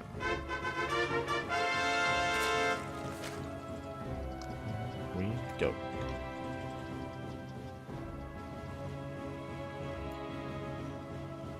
As we are going to be setting up, as we're going to be settling in. And again, SHIN, he was able to get away with the Spire play with the mutas. Cham, his all-in did hit too late, hit a little bit too late. Again, did eventually start killing workers and start killing the bases, but again, was not able to deal and not able to handle with the mass amount of mutas. SHIN got to critical mass. Built up to critical mass. But now, welcome to Tourmaline. So far, hatch first. Hatch first. Again, Tourmaline has a very short rush distance. I believe the second shortest rush distance in the current map pool, second only to 10,000 feet. So short rush distance, has a very open natural base, very open natural, very open third. So open third, open natural, open area in between the bases, open fourth base. Like it's just so open. And because of that, we often see shorter games on Tourmaline. Not saying that always happens, but it's more often than not. So we'll look out for early roach horns, early evo chambers.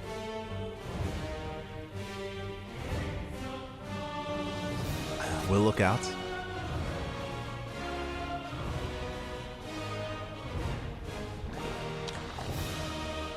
As I mentioned before, bearing in mind that there is that bronze match as well. And we actually don't really have that much time until the next qualifier. The next qualifier is in 2 hours. Oof. We'll do our best.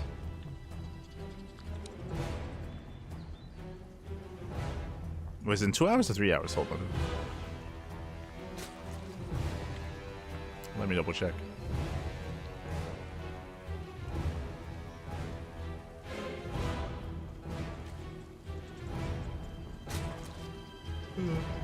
It's in 3 hours time, Papi. Ay, ay, ay.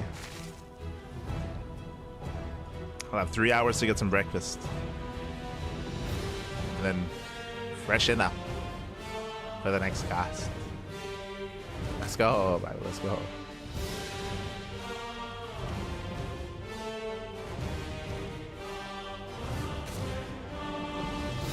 Otherwise, players are calming down. Get baited us up and thrown down. We have seen SHIN invest quite heavily here into early things, at least in the past couple of games, but so far we are still droning. Still droning, still saturating.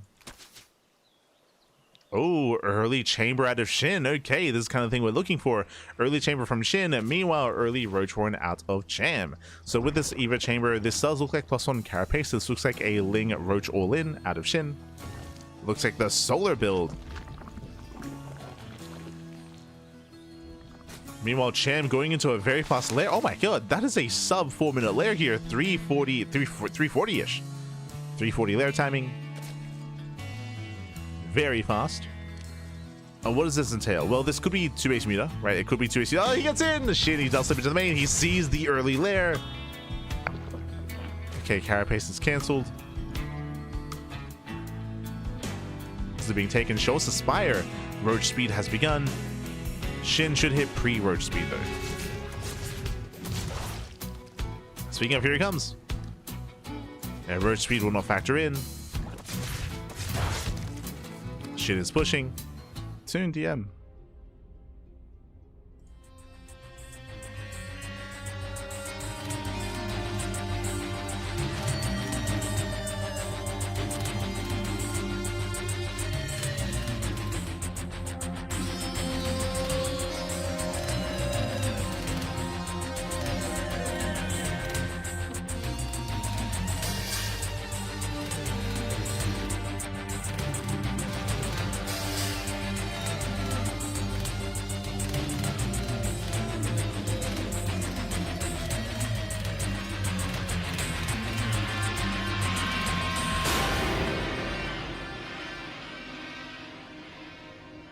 And welcome back, everyone. Welcome back. I do apologize for the stream cutting out for a moment there.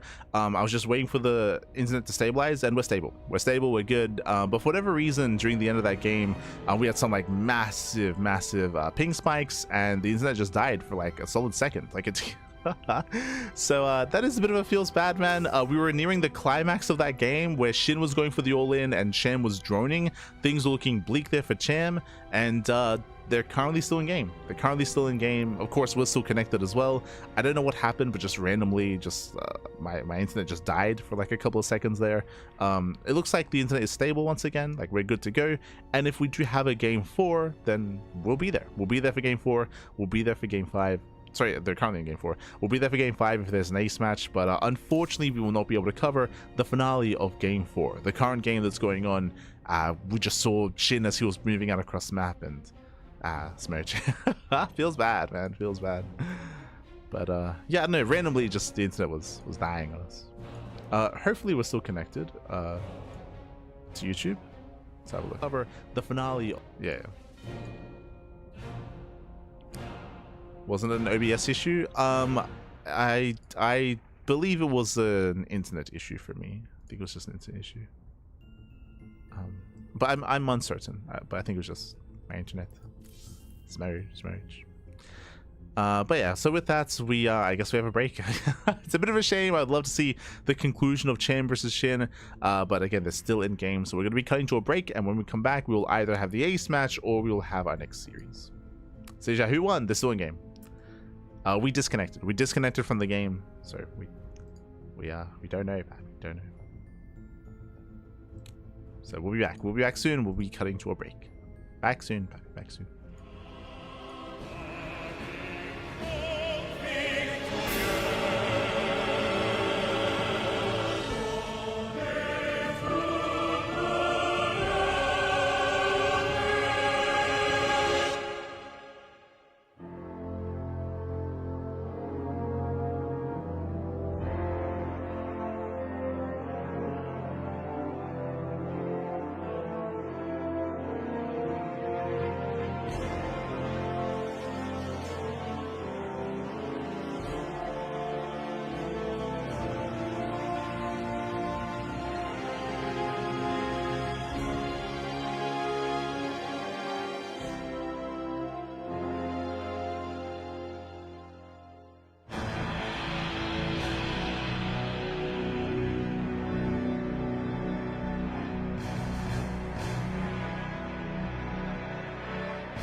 Welcome back, everyone. Welcome back. Ooh, once again, I do apologize as we did disconnect from game 4 just randomly. It was only for a couple of seconds as well, but my internet did drop out.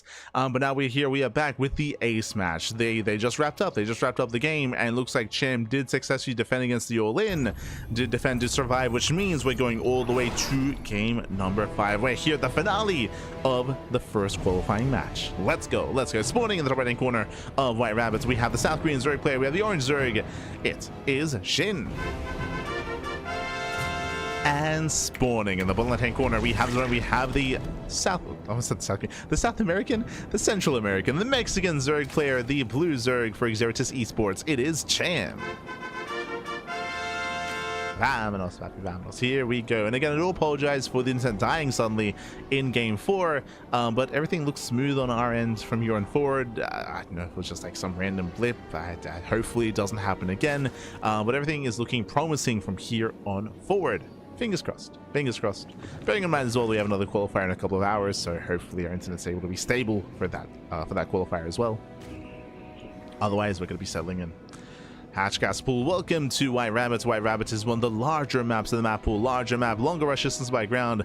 The chances of there being an all-in on this map, at least early on, is a lot lower this time instead. SHIN has attempted to go mutas twice now in the specify. We saw it twice, we saw it fail, we saw it succeed, and we could see it again here on White Rabbit as well. We could see it. But now though, we'll keep an eye on our openers, we'll keep an eye on our players here in the early game.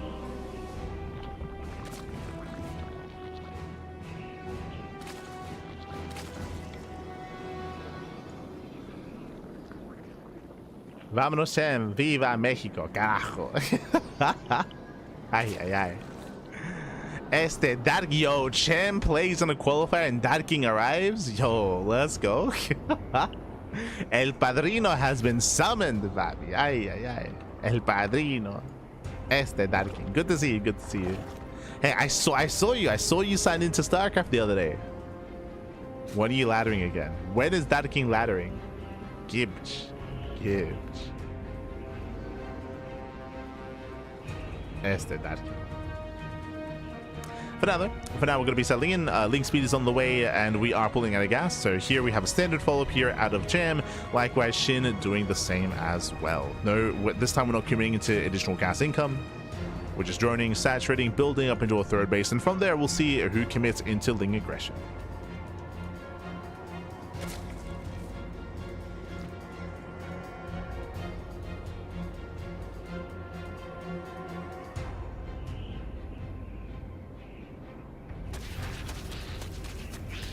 Go. As Lings, they poke in towards the third. Baneliness have been thrown down. Nothing major yet, just poking, prodding, scouting.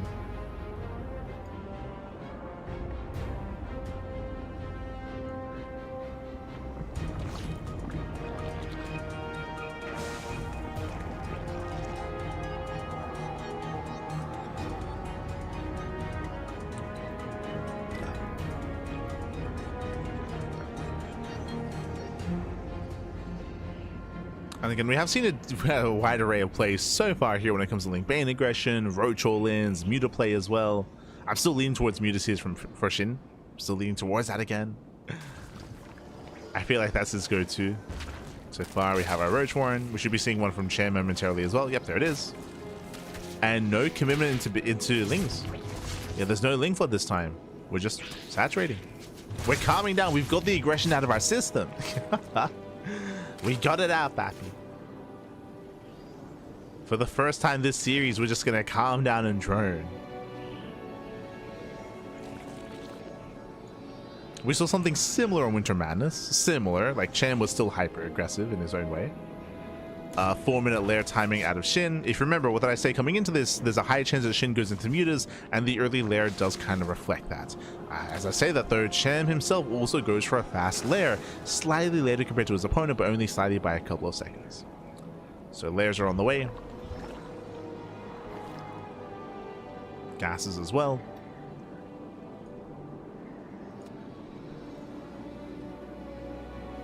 And we'll see what that lair is going to be spent on. Is it for Roach upgrades? Is it for Roach speed? Or is it for that Spire? It's going to be one or the other.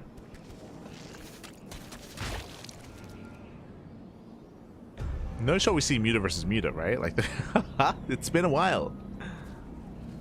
No shot. We could. There it is. Spire gets thrown down for SHIN. No surprises there.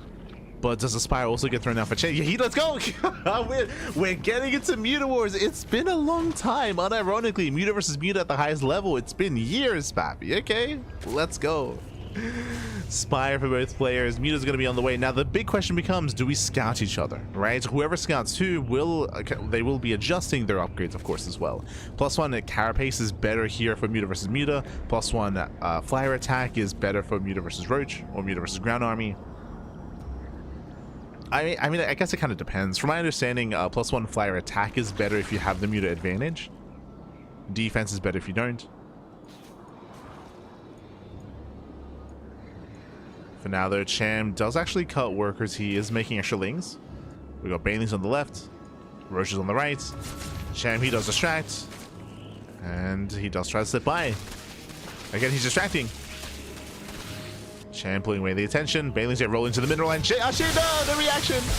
Yeah, delayed reaction here. 9 drones go down. That could have been so much worse, but still good damage here by Cham, as he didn't fully get into the mineral line. And here come the mutas. 6 mutas are on the way. SHIN, his own muta production is delayed. Uh-oh. Delayed mutas out of SHIN. Worst economy as well. Cham looking better, and he's going to +1 Fire Attack. SHIN getting into melee upgrades. Remember, this is gas not being spent on mutas. Baneling crashes in. Nice connection here by Cham. And Cham shuts down the Lings. Mutas are revealed. Oh no! Okay, we're trading blow for blow, at least somewhat. But the Roaches are not going to get home. Yeah, they're not getting home here. Lings, they come in for the surround. Massive catch here for Cham. Catching out the Roaches. You see SHIN trying to engage, but Cham has the Muta lead. And for Cham, he's up in mutas. Now, it looks like SHIN, he will have a Queen supporting at least. Does have Queen support. No spores yet. And again, Cham, he's got 16, 17 mutas here to the 13 of SHIN. We spoke about it, that melee upgrade, it will hurt. I mean, likewise, losing all those drones earlier as well. True, true.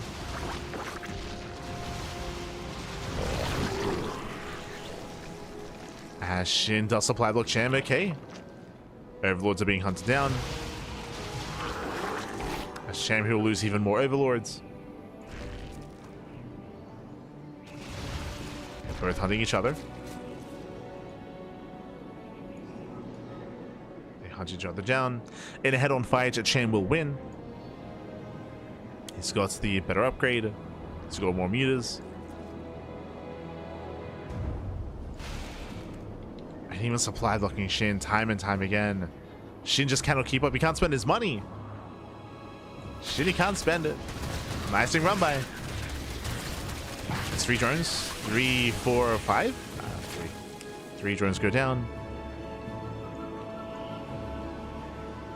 Shin trying to recover. Still down in meters. Shin even has the 1 corruptor. And he can deny the base. And Shammy can deny the expansion. Shin just playing from behind. Once again, nice run by though. There's no queen in position. No queen, no units on the ground. Very necessary damage here by Shin. Gets 7 drones. Ooh, meanwhile, miss rally. Cham throwing away overlords. Throws away overlords. More drones going down. Where are the queens? No. Cham is falling apart a little bit here. 15 drones go down. 15 drones. Cham is still supply blocked. Still losing more overlords. Speaking of, he still missed. No, stop rallying. He just keeps getting supply blocked. Ah, no. Calm down, Cham. Calm down. Getting too nervous. And now suddenly the meter count is evening up. Cham is still slightly ahead. He's got 37 to 35. But again, the gap has been closing. Ooh, that's a kill. Okay, that's a kill that I cancel. Same time, a run by gets attempted. Ooh, Muta's getting caught out. Nice vehicle from the Queen, and Shin, he needs more support here than just Mutas. Yeah, he needs support. Lings a button to the middle line. Queen comes in. Do we have a transfuse? No. There it is. Does transfuse. It's so close here. It is so close. Upgrades are even. Shin barely holds on, but he will lose the mineral line. Yeah, he will lose so many drones here. 17 drones going down. At the same time, Shin counterattacks. Okay. We got Link to the right. We got Link to the left. We're getting chaotic. We're getting messy. We're getting messy, baby. Everyone's losing everything. Oh no, the Bailings. Bailings are waddling in. There's a queen here at the natural. Oh, waddle in, no. A bit of miscontrol. Bailings say, don't get into the mineral line. But again, barely any economy here for Cham. Cham down to 39 workers. Shin down to 44. That Cham, we keep rallying overlords in. Stop it. God damn it. The rally. And what are we at? Okay, so as the dust settles here, Cham still has a slight meter lead. We've got 23 meters for Cham against the 19 of Shin. Cham also working on +2 flyer attack. True. That is going to be a big upgrade timing here for Cham. Cham will have those upgrades. Cham is redroning, resaturating. Shin, he's not. He's focusing on purely mutas. God, but again, these overlords, they should not be here. They should not be out here. Lings, they kill. Oh, they almost get us around. Almost. Mutas are distracted. Yeah, mutas are distracted, which means we can just dive in towards the triangular third. This hatchery will go down. Down goes the base, and down goes another. Yeah, the third and the fourth. Cham down to a 2-base economy. Really a 1-base economy. Muta gets thrown away. Every muta counts. As we're actually even on mutas. Which is why, I mean, again, every muta counts. He threw away 1. That would have been a lead for Shin. Meanwhile, defensive spore. Shin, he knows that he's ahead. He knows that, hey, he's got better mining, better economy. Just stay at home. Just defend back at home.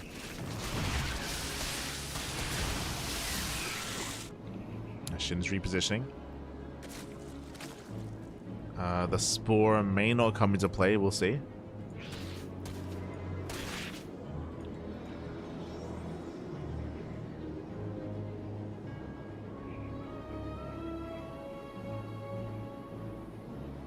As soon as they dive into the main base. Spawn not quite in position. Going for the gases. Gets one. Gets one gas geyser. 3 drone kills as well. Nice damage there by Cham.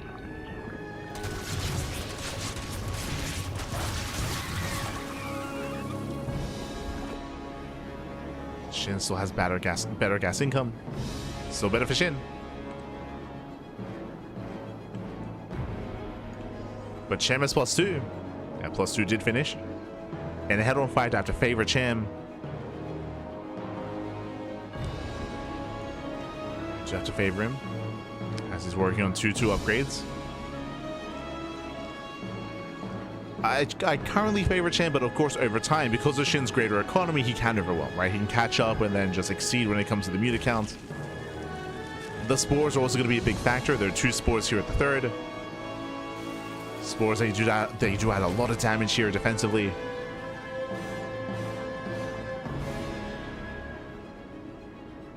We gotta respect the spores.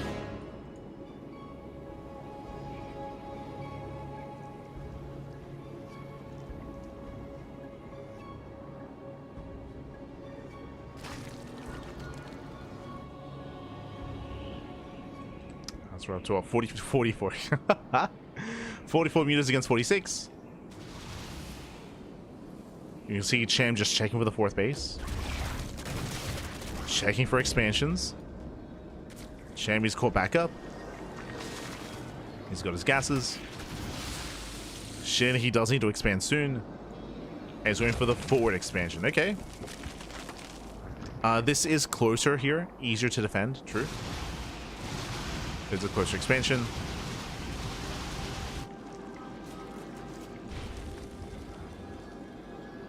I love that he spread his creep and he does push forward with the spore.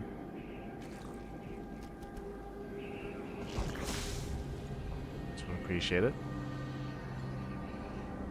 This again was still very tense.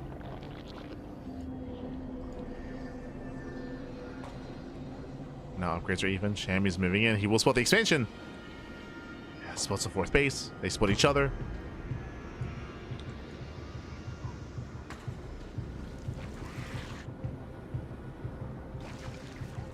Spot each other.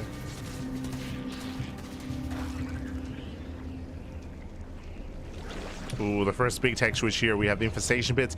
Now, a hard counter to mass muta. I mean, you can go 2 ways here. You can go infestation bit into infestors with fungals, true, or you can go pits into hive into vipers, and vipers are a hard counter. It can be so difficult to split power bombs, especially mid-fight. So vipers would reign supreme if Shin can get there.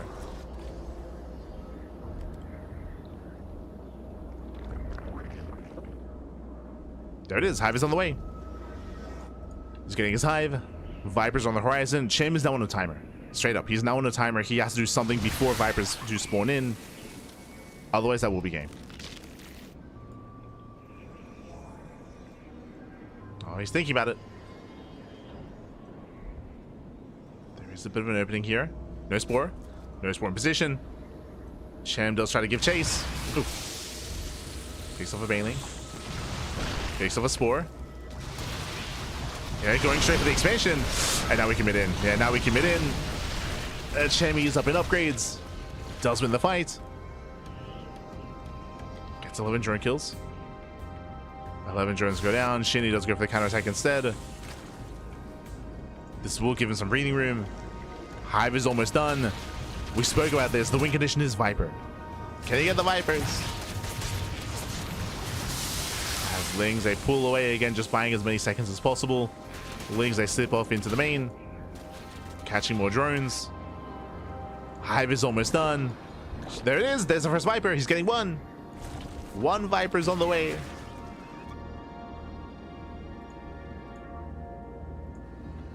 He's almost there. He has to gather energy, of course, as well. Meanwhile, Cham is pushing in.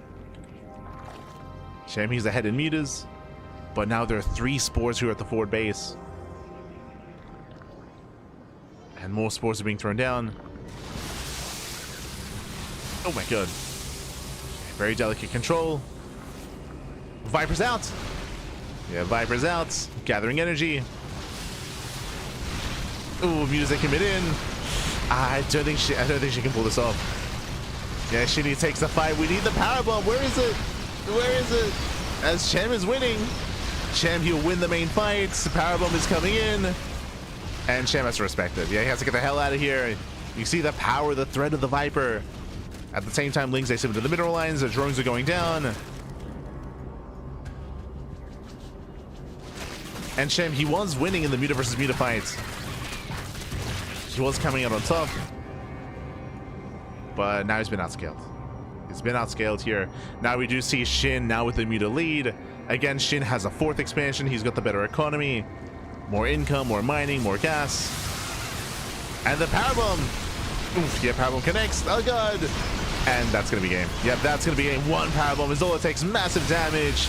SHIN overwhelms, and with that SHIN, he will claim the series. He will qualify. GG gets called. SHIN qualifies for Season 4 of RSL. GG.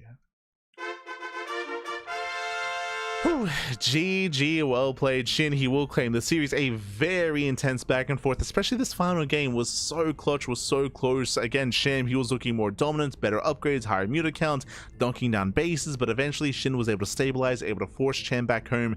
The big moment for SHIN was when he killed 2 bases. Remember, he killed the 3rd and the 4th with a Ling run by and the Muta counterattack as well.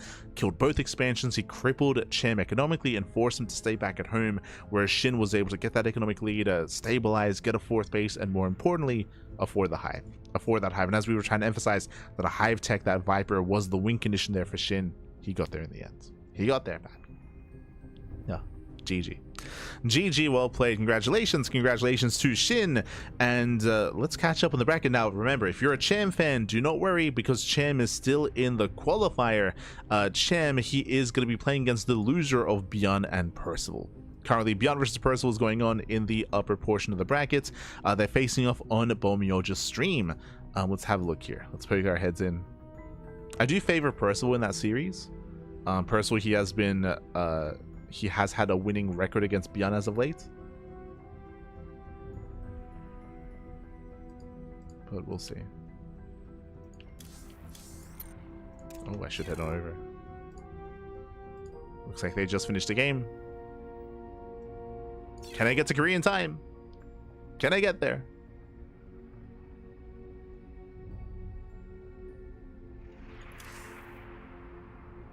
Oh, I can.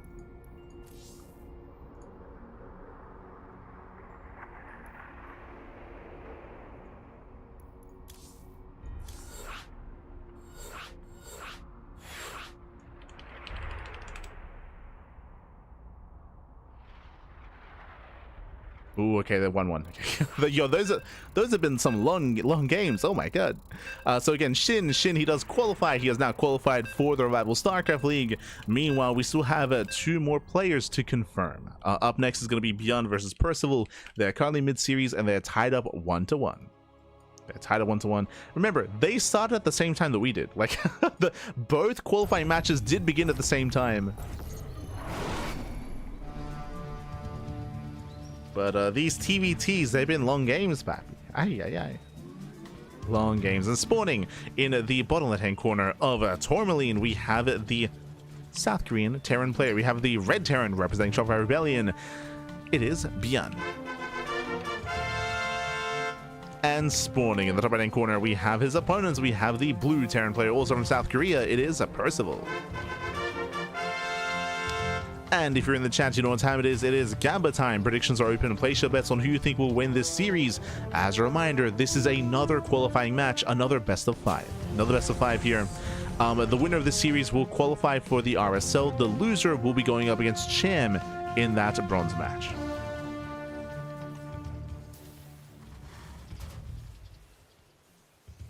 Over ByuN, insane. Are you tripping, Mr. VIP? If you haven't been watching StarCraft, I mean, if you look at even the bracket here, Percival did take down Bunny 2-0, and I think he like 2-0'd ByuN twice already. Hold on, let's see. If you haven't been keeping up with StarCraft, I'll check for you. But I think Percival has won like the past like 3 series in a row against ByuN or something. Let's double check.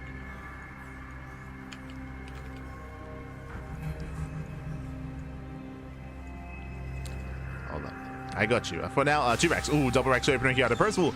Percival, he's going to try to blind counter a proxy here from ByuN. So bold move. Bold move by bold move out of Percival. SV does scout, does confirm, and ByuN is now aware of the 2 ranks opener. Meanwhile, just checking the match history here. Yep. So Percival, the last time he played against ByuN was Pegasus Cup 67, where Percival did 2-0 ByuN, and then before that they played in KSL 85, where Percival 2-1 ByuN, and then before that Pegasus Cup 66, where ByuN took down Percival 3-2 in the semifinals. So for the past 2 series that they played, Percival has beaten ByuN, and before that it went all the way to the ace match. Again, if you're unfamiliar with Percival, he has been improving his TVT quite heavily over the past couple of months, quite heavily here, to the point where, as I mentioned, he is on a current win streak against ByuN. Now, again, ByuN is still an amazing player, don't get me wrong, but again, Percival has just been improving a lot, and that also is why Percival just 2-0'd Bunny. Like, I would, if this was like 6 months ago, or even 3 months ago, I would have said that both Bunny and ByuN were favored over Percival, 100%, but again, Percival's been improving a lot in TVT. I still say that his weakest matchup is TVZ. TVZ is still Percival's weakest matchup, but his other matchups have been improving quite a lot. It's crazy. TVT perhaps ByuN's weakest matchup? I don't think I would say that. I'm on the fence about that one. Yeah, I'm on the fence about that statement. Maybe. ByuN's TVT is very unique. It's pretty good. It's pretty unique. It's very biocentric. Meanwhile, Percival does break through. I feel like that statement kind of like underplays like how well Percival has been performing as of late. I think I would say that ByuN's TVT is better than his TVZ. Yeah. I guess I'm saying that about both Terran players, to be fair though. Like, true. But I'm also comparing them against like some of the best Zerg players in the world.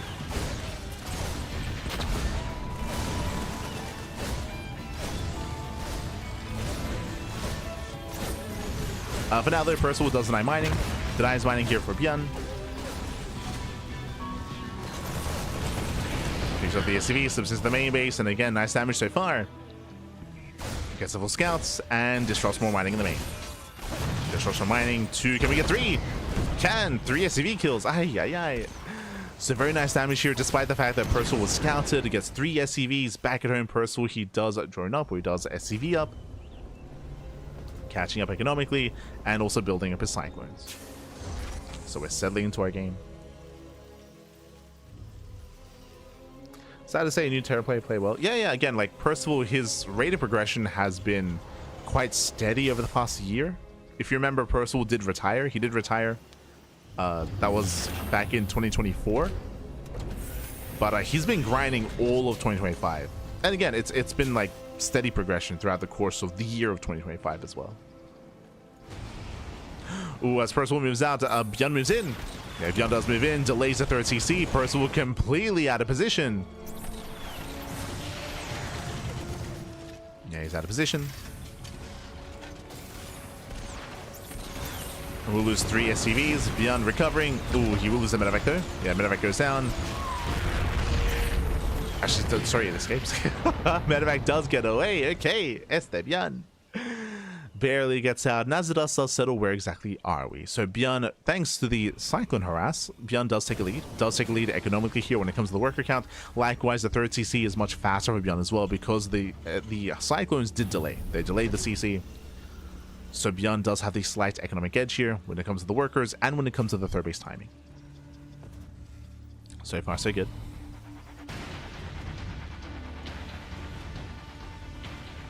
As the aggression continues, Cyclones are over at the 3rd base location, which means SCVs will go down. Using 1, 2, 3 SCV kills. Again, nice harass here by ByuN.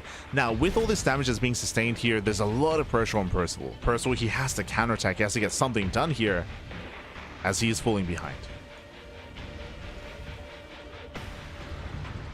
Percival, you can see he does fan out his units.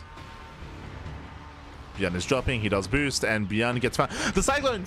He gets found! Yeah, Cyclone's in position, and the full medevac is going to go down. Massive pickup. A free tank kill as well. Oh my god. And as we mentioned before, the pressure was on Percival to find damage. He found it. He found damage, got a medevac, a full medevac with a tank as well.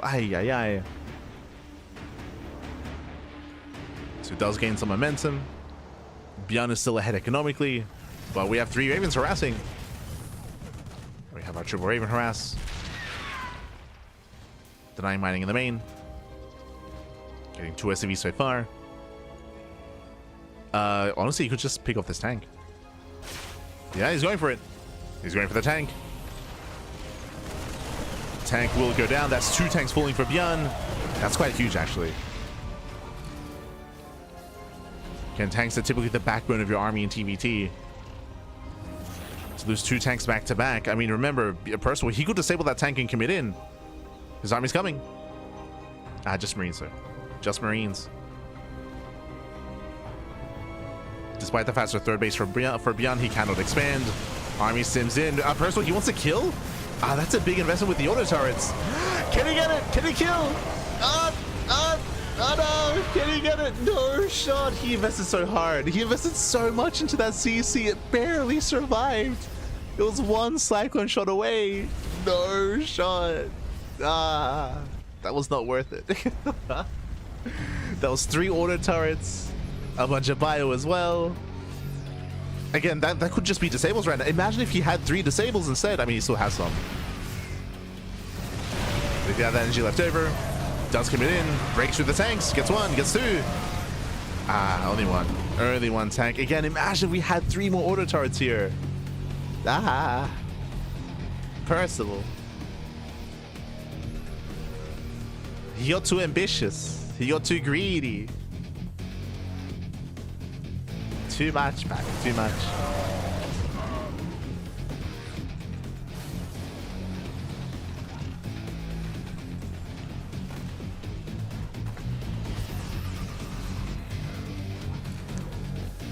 And with that, ByuN is still up, what, 20 SCVs? Jesus.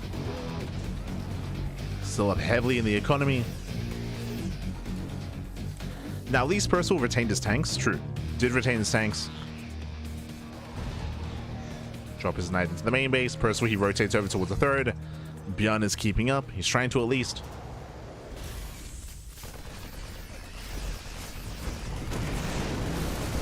Ooh, and ByuN does pull the boys. And with that, he can get on top of the tanks. Yeah, the tanks are going to be exposed. ByuN who reset the tank count, and ByuN overwhelms. Shuts down the entire army. Does cost him 16 SCVs. But fun fact, ByuN is still ahead. ByuN, he still has the higher worker count. That's how far ahead ByuN was in the working count himself. Dropping to the main, gets dealt with.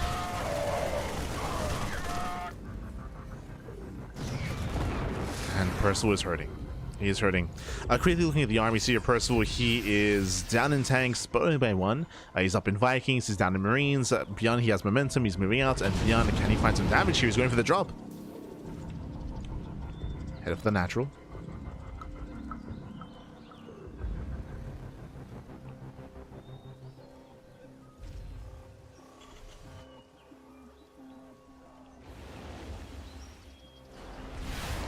ByuN commits to the dive, unloading in the mineral line.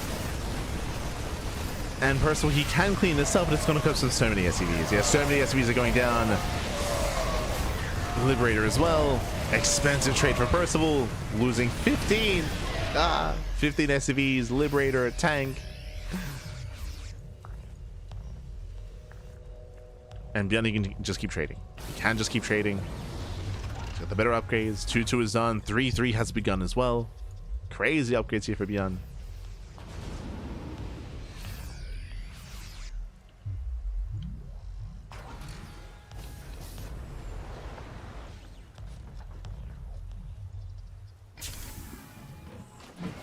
ByuN does respond to the drop. Turns around.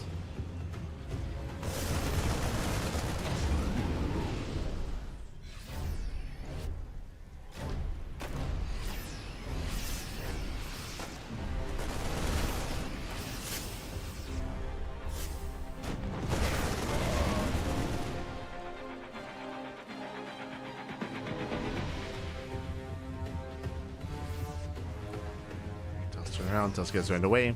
From here, we're just macroing up, and you can just see the supply disparity here, just because of the early game, just because of the economy, really, more than anything.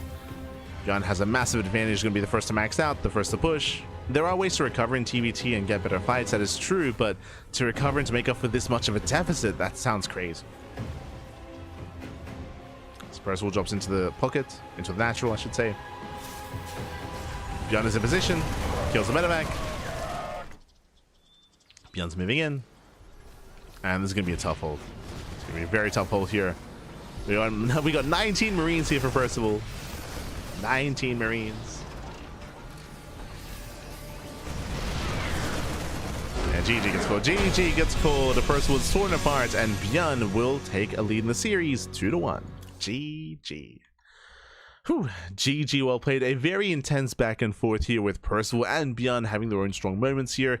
I do feel like a lot of momentum did shift away from Percival though when he committed to kill the CC. It was so close. Again, one Hellion shot away from going down. If he had committed a little bit harder, he would have killed the base and then a different story. But ByuN, he saved his third expansion, floated it over to land at his own northern third base instead. And again, Percival, he just overcommitted there. Wasn't worth it in the end. Fell behind. GG.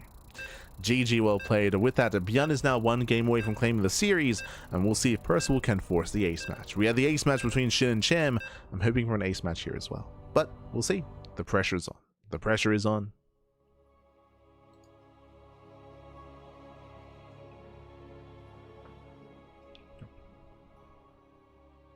Just catching up.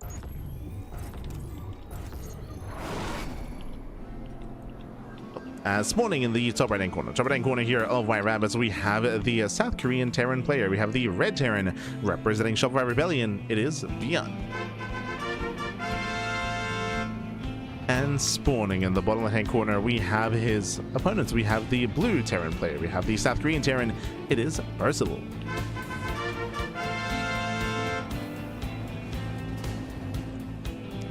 We go.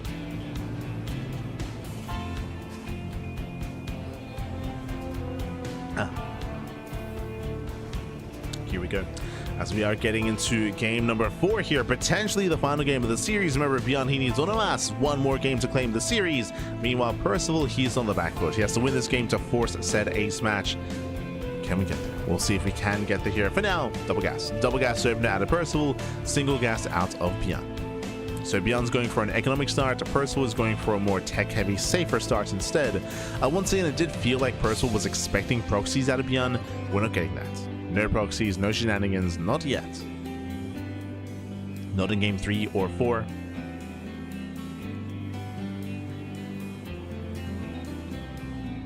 This can lead into early Cyclone play. This can lead into Reaper Hellion.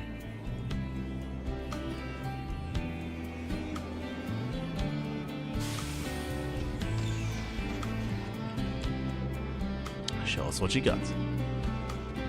Meanwhile, ByuN's just chilling. Just gonna chill. Take his expansion. Settle in. Settle in.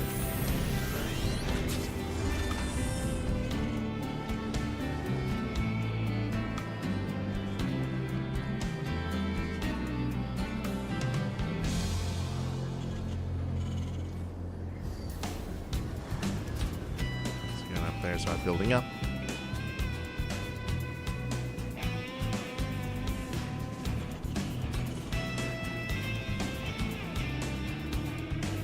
Coming into this, ByuN is going to have the slight edge. He does have a lead early on thanks to the faster expansion.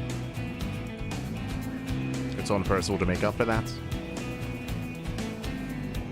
Time to make up.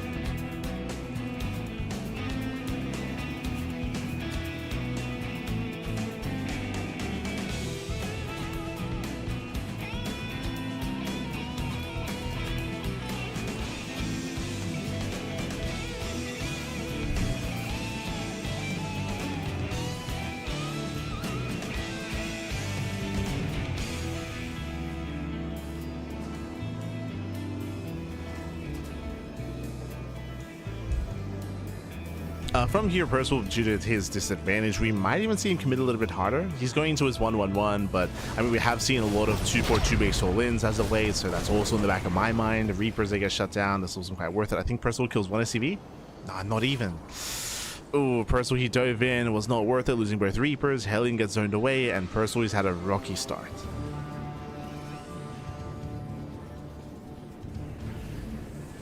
It's been rocky here.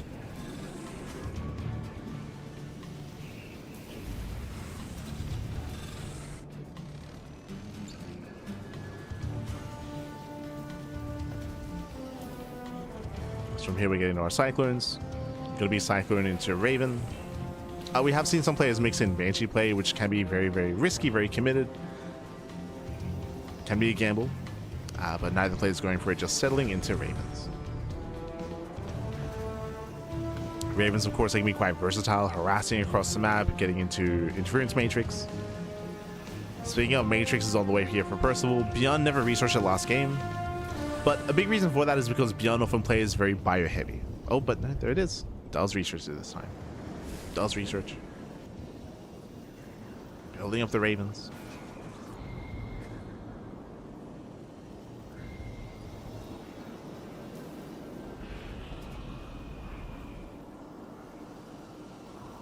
ByuN, he will have earlier tank production. Again, he has the slight worker lead. He has the slight edge. First tank has already arrived.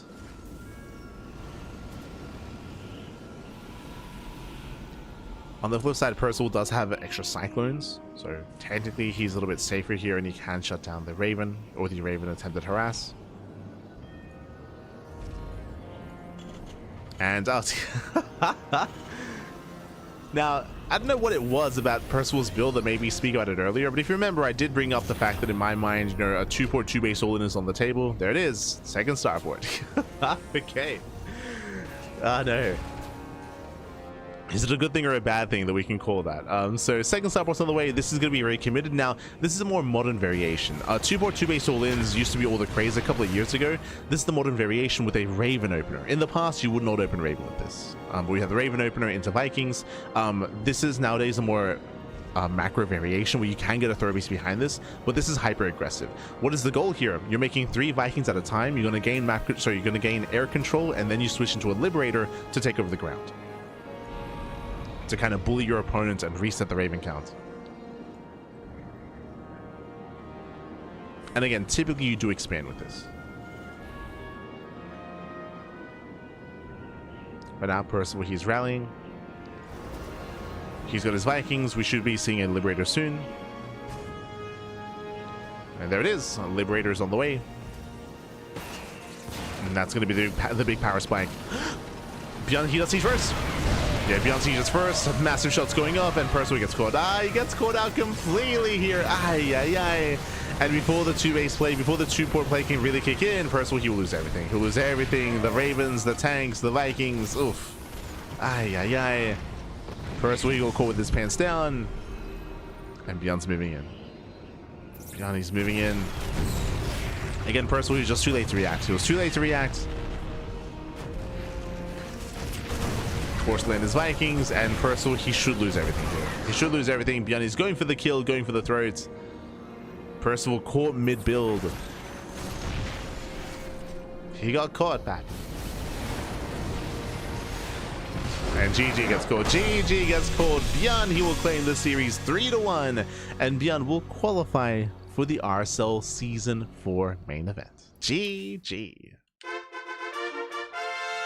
GG, well played, congratulations here. ByuN will claim it. Percival, he had a rocky start here to game number 4, bleeding out workers, but more importantly, Percival, he was caught mid-build. He was switching to the second starport into mass Viking production, into Liberator. That really does snowball out of control once you get your high Viking count up and running, but as he was making his Vikings, bam, ByuN, he pounced on the army. He pounced on the army in the center of the map. Percival, he was late to react, late to respond. He lost everything in the center. That was game. That was game then and there. GG, well played.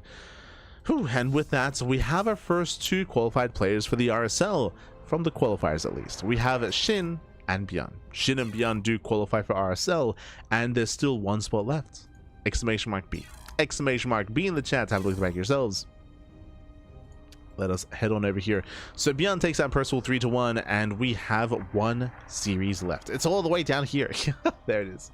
It's all the way down here. We have the 3rd place match, the bronze match. We have 1 qualifying spot left in the Americas qualifier. It's either going to be Percival or Cham. One of these 2 will qualify. We have 1 final best of 5, 1 final qualifying match. Una más, papi, una más. Whew. Okay, so Vitas underway. Vetoes are underway, so as Vitas are being played out, so we're going to be cutting to a short break. When we come back, we'll have Percival and Cham facing off in a ZVT. See you soon. See you soon, papi. See you soon.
Welcome back, everyone. Welcome back. Welcome back to the final qualifying match of the broadcast. Again, we just wrapped up with ByuN versus Percival and with SHIN versus Cham. SHIN and ByuN have both made it through into the main event. Meanwhile, Cham and Percival have one more chance, have one more shot, one more opportunity to make it through into the Revival StarCraft League Season 4 of 2026. Let's go. Spawning in the bottom left-hand corner of White Rabbits, we have the South Korean Terran player, we have the Red Terran. It is Percival. And spawning in the top right-hand corner, we have the Mexican Zerg player, the Blue Zerg, representing Exeritus Esports. It is Cham. And if you're in the chat, you know what time it is. It is Gamba time. Predictions are open. Place your bets on who you think will claim the series. Best of luck in the chat as we get into our best of 3 qualifying match. I should get into that. Before I do, though, a big shout to Pappy Black. Thank you so much. Thank you so much for subscribing for Twitch Prime for 10 months. Sorry, for 16 months in a row. Pappy crazy. Thank you so much for the support. We do appreciate it. Thank you, Pappy. Thank you. Do appreciate the support. Bienvenidos. Gracias. But originally this is going to be a best of 5. It was going to be a best of 5, but both Cham and Percival have agreed, because it is so late, especially in the Americas, because it is so late, they agreed for a shorter series. They have agreed, and the admin agreed as well, for a best of 3. Best of 3, not a best of 5. So it's going to be a shorter series here. Shorter series, but still intense nonetheless. Still intense. Let's go. Hashgas full. Standard opener out of Cham. Meanwhile, Percival going for a Rax expand as well. Everything's looking normal so far. And welcome to our TVZ. Now, coming into this, Cham is a very chaotic player. We've been casting a lot of Cham versus Special. Juanito and Cham. Shout out to Enki. Enki's been hosting a bunch of show matches between the two of them. So we have experienced a bunch of Chams at ZBT. It's a little bit chaotic. He's very fond of going into Swarmhost at times. Swarmhost heavy play. Roach heavy play he's very fond of as well. True. Getting to Roaches is the go-to for Cham. We'll get there. Meanwhile, a big shout to Comecieto, Papi. Thank you so much for subscribing for 11 months with Twitch Prime, almost a year of support. Thank you, Papi. Thank you so much for the support. We do appreciate it. Hope you enjoy the content. Hope you enjoy the StarCraft. As Cham, again, is typically a Roach heavy player in ZBT. Meanwhile, Percival is a very active player in ZBT. Very active. I would say that Percival at this point is one of the fastest players that we have when it comes to the Terrans. Like, notoriously, Maru's relatively slow. Maru's slow but very efficient when it comes to his moves and when it comes to his choices. Of course, Clem is a beast, ByuN as well, but Percival, he's up there. He's up there with Clem, he's up there with ByuN. When in regards to speed, multitasking, drop play as well. When he's on form, when he is in point, he's an animal, and we'll see if we can showcase that here and now. But again, usually Percival, he's a very active player in ZBT. Usually very active. At times to a fault, true. That's at times he can be overly aggressive, bleed out too much, lose too much, and then die to a counterattack. We have seen that in the past. For now, though, we have a 3cc 211. So that is a third CC, a third command center before the starport, after the factory, into a second rack. So 3cc 211. This is an economic build, but it leads into an early stim timing. With this stim, combat shields, building up the bio army, it tells me that we're going to be switching out of Hellions, I believe, at 4. I believe we make 2, then 4 Hellions, then add-on swap into reactor marine production for a commitment and a focus on bio. So here come the first couple of Hellions. We will soon have that add-on swap. Meanwhile, a big shout to Ducklings, papi. Papi, Ducklings. El Padrino, papi. Let's go. Vámonos, Mexico, papi. Thank you so much for subscribing for 14 months with Twitch Prime. Thank you.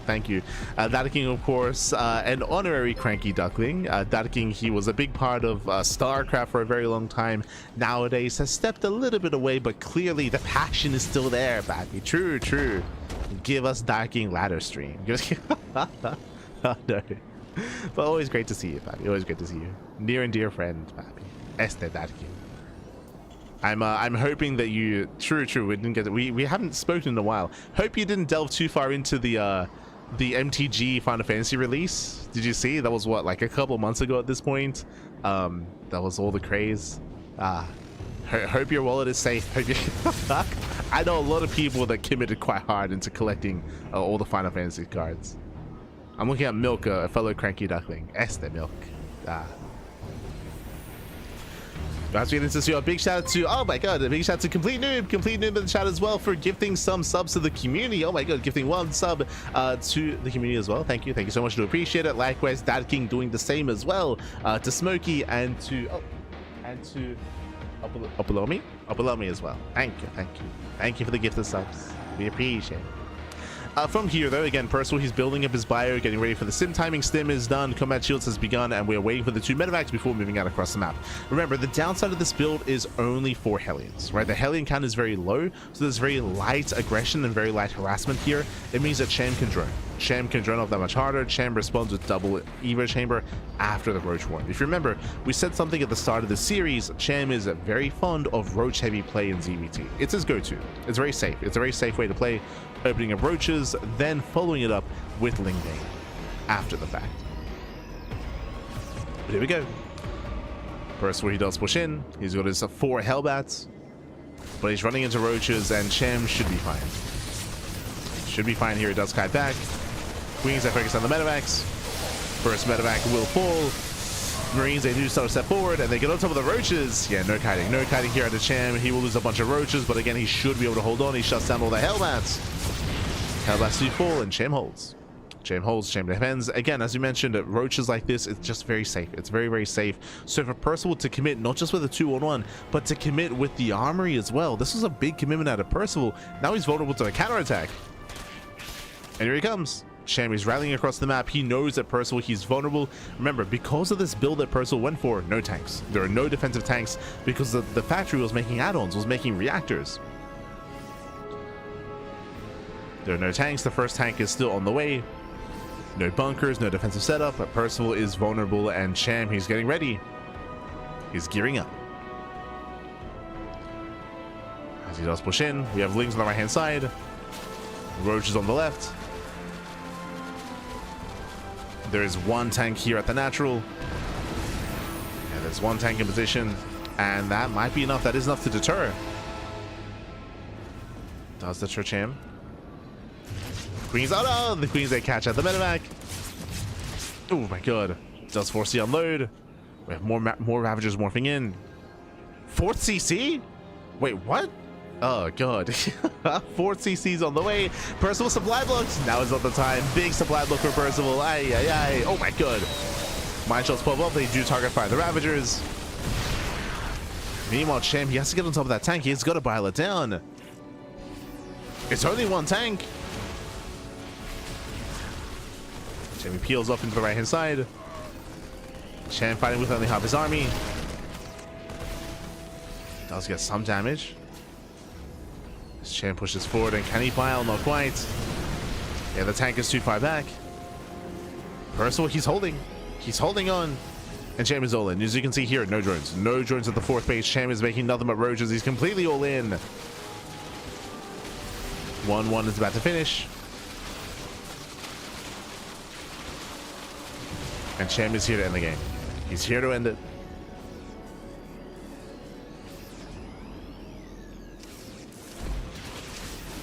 So let's push forward. Up. Well, they catch at the observer. Oh, sorry, they catch at the Ludomine. Starter stepping in. There's 2 tanks on the high ground here, but that should not be enough. Cham should be able to break through. Once again, he just has to get on top of that tank. He's trying. God. There we go, slowly getting brown. The first tank finally goes down. He gets 1, and he'll get the other. There we go. Both tanks do fall. 0 tanks left. And Cham has done it.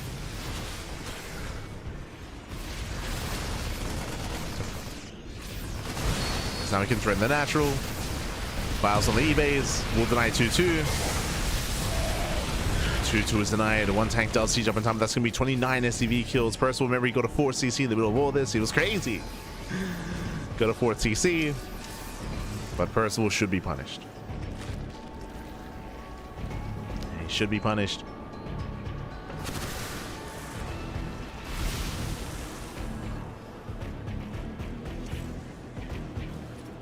Cham, he does start to drone. Okay, Cham, he backs off. He backs off. He got +1. He's got +1 on the way, +2 carapace, bailing speed, infestation bit for hive tech. Laying around by at the 4th base, does get the mineral line. Can he kill? Jesus. Shot a lot of damage.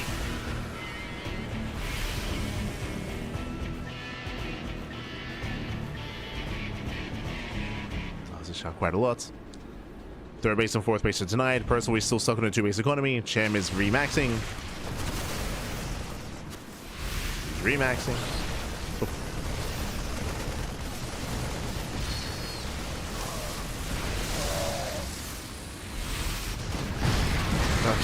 Okay. As he does catch a stray tank. Just the one though. An expensive trade there for Chem. That was expensive. But Chem is fine. Typically, Roach Ravager would be outscaled, but remember, Chem killed both E-base. He killed both E-base, so 2-2 is heavily delayed. Likewise, third and fourth base mining also delayed as well. So Chem still has a very threatening army.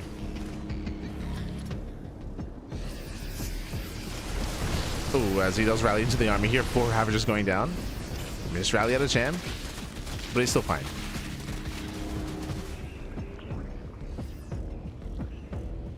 More or less, he should still be fine. Aliens a force a pickup. Jamie defense on the right. And with this hive, in my mind, should be ultras. We should be seeing an ultra cavern from here. Getting into ultra tech. There's a reason why I switched back into +1 melee.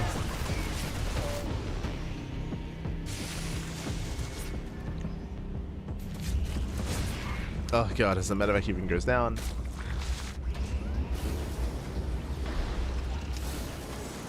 And Percival is trying to turtle up, he's trying to recover.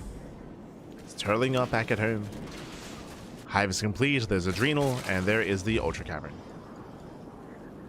As I mentioned, going for Roach base openers typically does lead into Link Bane into Ultra Tech. That is the win condition here for Chem, is to get into those Ultras. But I will say right now he's maxed, and he shouldn't really rest on his laurels. He shouldn't stay here with a maxed out army and just not do anything with it. He should be trading. But now it's going to be that much more difficult. Now there's 3 tanks on a planetary.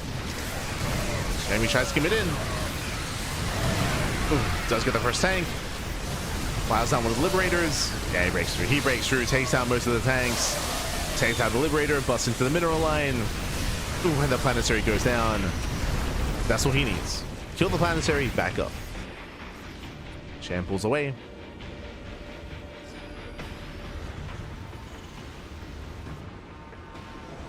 Just back up, build back up. Here comes Kindness Plating. Chammy's almost there. He's almost there.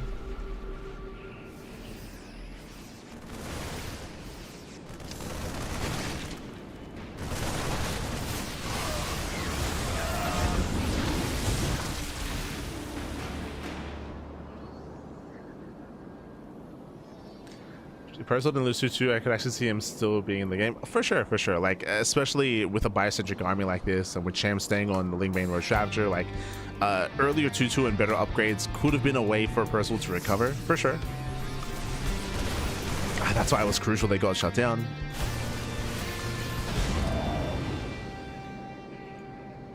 Percival's just stuck at home. And here come the Corruptors, here come the Ultras. Again, Corruptors that built to deal with the Liberators.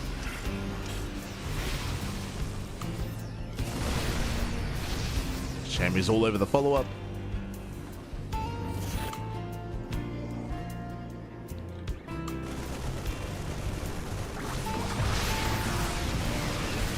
Just collapsing in the army. Oh god. Bailings, they smash in. The Liberators, they stack.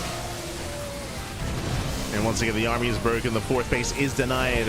And this time, Chem can keep pushing. And just keep on pushing. GG gets called at Chem. He does take game number 1. He takes the lead in the series. Whew, GG. GG, well played. Chem takes the lead.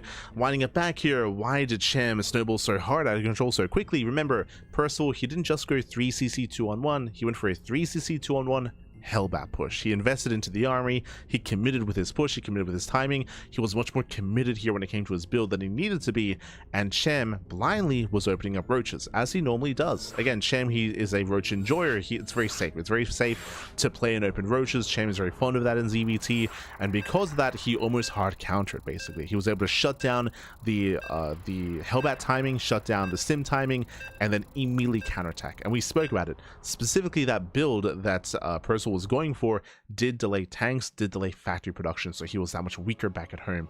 Ideally, you want to keep those drops alive to harass and to keep the Zerg player at home, but the drop was shut down. The army was shut down. That allowed Chem to snowball out of control. So straight up from the early game, from the builds themselves, Chem was able to shut Percival down, gain momentum, gain control, and never allowed Percival to actually play the game, or never allowed him to get into the mid game. But here we go, spawning in the top left-hand corner of 10,000 feet, we have the South Korean Terran player. We have the Red Terran representing himself and Kirktown. It is Percival. And spawning in the bottom right-hand corner, we have his opponent. We have the Blue Zerg player. We have the Mexican Zerg representing Exertis Esports. It is Chem. And welcome to 10,000 feet. 10,000 feet is a very small map. Short rush distance by ground aggression is favored here on 10,000 feet as well. And we are expecting Chem to play roaches again. We're expecting to see a roach base opener, to see roaches, to see a safe start into a third base, into a fourth. Meanwhile, Percival, the pressure's on the Terran player to mix things up, to adapt, to adjust. We should not be seeing a Hellbat push. No shot. We shouldn't be seeing a Hellbat push. We should be seeing something a little bit more tame. Against roach heavy players, 1-1-1s are ideal. Getting into Banshees, into Hellion Banshee, just because Banshees are amazing harassing, but also they can shut down roach pushes as well. So 3cc 1-1-1, or even just straight up 1-1-1 would be ideal against Chem, but we'll keep an eye on Percival. The problem is that, as I mentioned in the beginning of the series, Percival, he's a very fast player, and he's very fond of drop play. He's very fond of 2-on-1s and 3cc 2-on-1s. He wants to be active, he wants to have these drops out on the map. We'll see. We shall see. For now, standard opener.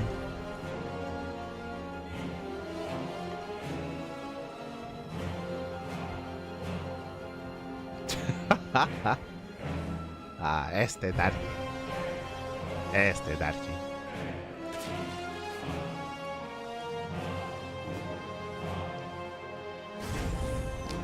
But again, all those games against Special, they're paying off back. They're paying off. Against Juanito.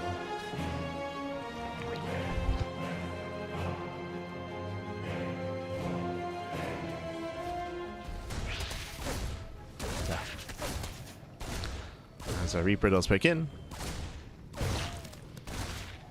Pokes in, pulls away. Just threading the natural. And behind this we have a third CC. So 3 CC before starport. So far, this is the same opener we had last time.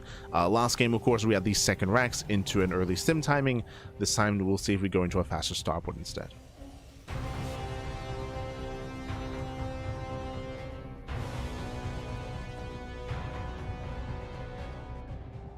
And there it is, starport.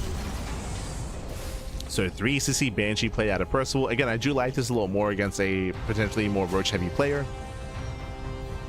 From here, Tech Lab into starport, into Adult Swap, into Banshee should be on the table. Should be on the horizon.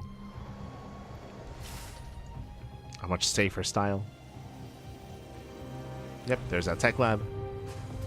On the way. Meanwhile, Chem just going for the forward base.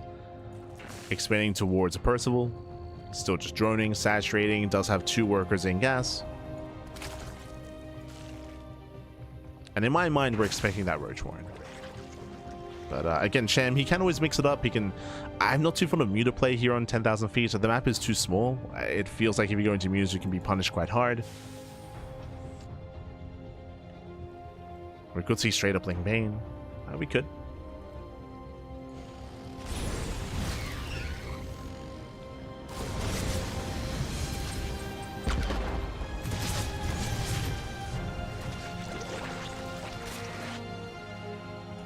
Oh, that is a 412 lair. Okay, that is a very fast lair. 4-minute 12 lair here. So Chem, with this lair, we could actually, if you remember, I just spoke about how I don't really like the idea of mutas here, but this looks like potentially Spire play. Gases are being taken. We'll keep an eye on the gases here at the natural.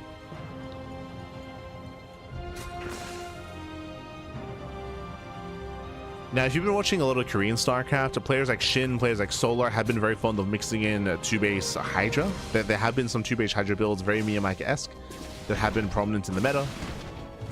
We can see Chem taking more gases. Hellions, they do try to step by. Not quite able to there. Not able to. No Roach Horn, no Eva Chambers. This has to be a Spire. Or again, technically it could be a Hydra Den. But I don't know if Chem is one to really play that kind of style. Again, we've seen it from the Koreans as of late, but there it is. 2-base muta.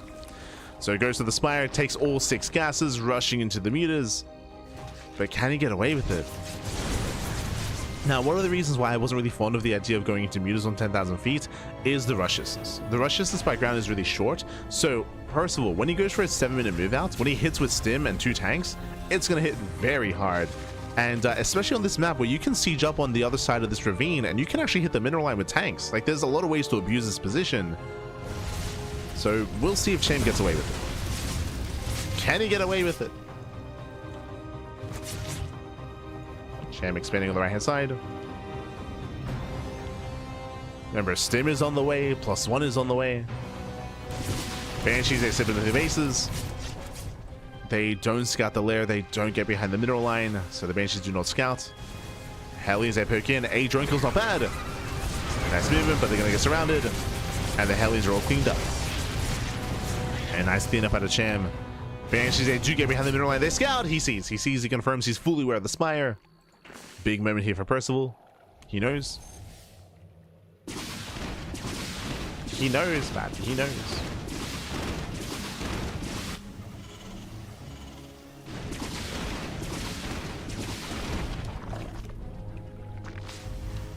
Now, Percival, he has to make a choice. Either he commits here with his 7-minute timing, or he throws out a bunch of turrets and he plays defensive instead. And what are we seeing? We have 1 turret here in the center. Percival, he's pushing. Okay, let's go. He's moving out. He's pushing. As we mentioned before, he can siege up here on the other side of the ravine. Or the other side of the river. Pushing further in, actually. He's pushing further in. This is quite risky here from Percival. He's within range of the gas geyser. Nice spread. Bailing speed is not yet done.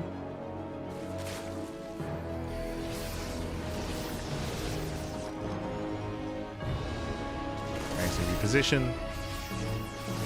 Yeah, they're getting within range of the mineral line.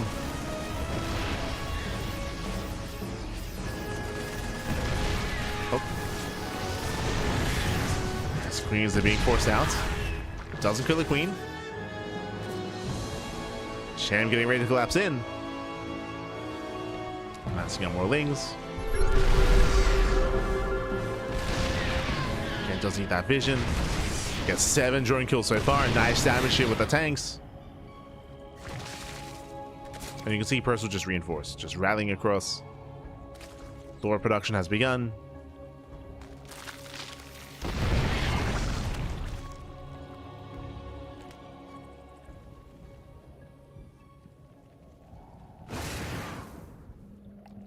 Say 10 to move out. How many mutas do we have? 17. Okay, 17 mutas. There are turrets back at home, just a handful of them. Sham does turn back around. And Percival sure is denying mining, but he's not pushing in yet. He's not really threatening too much more. Sham setting up for the surround. Collapsing of the army. Oh! Does go for the dive, does get on top of the tanks. Both tanks will go down. And Jamie breaks out. He breaks out, trying to collapse on the army. Bailey's a roll in. The mine shots. Oh my god. With the mines to connect. And the Thor is here, but not enough Marines, not enough fire. It looks like Jamie may have just done it. He breaks through. He breaks into the mineral line. Oh no. Yeah, there's no way out of this. Massive connections. 15 SCVs go down. And Percival caught with his pants down. He was going for his own drop at the same time, trying to go for some harassment. He was caught out in the open. And Shem has done it. Shem, he has done it. Shem, he's looking to qualify for RSL, qualify for the Revival StarCraft League. Again, I was concerned that Shem would be punished, and Shem has taken some losses here. He has taken some losses for sure. But again, a great surround, caught out the army, shut down the tanks, and pushed straight into the main. Straight into the main base, straight into the production. No, the Thor, get out of here. Thor's being forced back. And you saw that Percival, he was reinforcing with Widow Mines. He just wasn't there yet. He was working on those mines. He was still trying to get across the map. Thor takes some massive shots off, but the first Thor does fall. And GG gets called. GG gets called. Shem overwhelms, and Shem, he will take the series 2-0, qualifying for RSL. GG. GG, well played. Congratulations here to Cham as it does qualify. I do see in the chat, is it a best of 3 or best of 5? It is a best of 3. I did say this at the beginning of the series, but the players did, isn't it a best of 5? No, it is not a best of 5. The players, they did agree amongst themselves, and the admin did approve that they will play a best of 3, not a best of 5. They agreed on a shorter series, so congratulations here to Cham for qualifying for RSL Season 4. GG. GG, well played. Whew, congratulations. My condolences to Percival, but Percival, he can always stay up a little bit longer because in 2 hours, we're going to be live again with the Korean qualifier. Oh boy. With the Korean server qualifier. Remember, these are server qualifiers. So we will be back. We'll be back later on this evening. Whew, but GG, well played. Congratulations to El Chamaco. We actually do get someone from the Americas making it through and qualifying. Did make it through, did qualify. GG, well played. And again, Percival, he has another chance. He is a little bit tired though. The reason why they agreed on a shorter series is because they're both very fatigued. So Percival, he's got 2 hours, or really an hour and a half, to have a nap, to get some rest, and to get ready for another qualifier. Oh boy. That's also the downside, and that's something that I was critical of, is unfortunately all 3 qualifiers are on the same day. So we have an American server qualifier, we have a Korean server qualifier, and a European server qualifier as well, and they're all on the same day, one after the other. So if a player wanted to play in multiple qualifiers, there's no break. Like there's very little time to breathe and to have a moment to yourself and to try to collect yourself. Nah, back to back. A very intense day of StarCraft. Very intense. Shem in Korea these days? No. He's not in Korea. In Mexico, papi. In Mexico.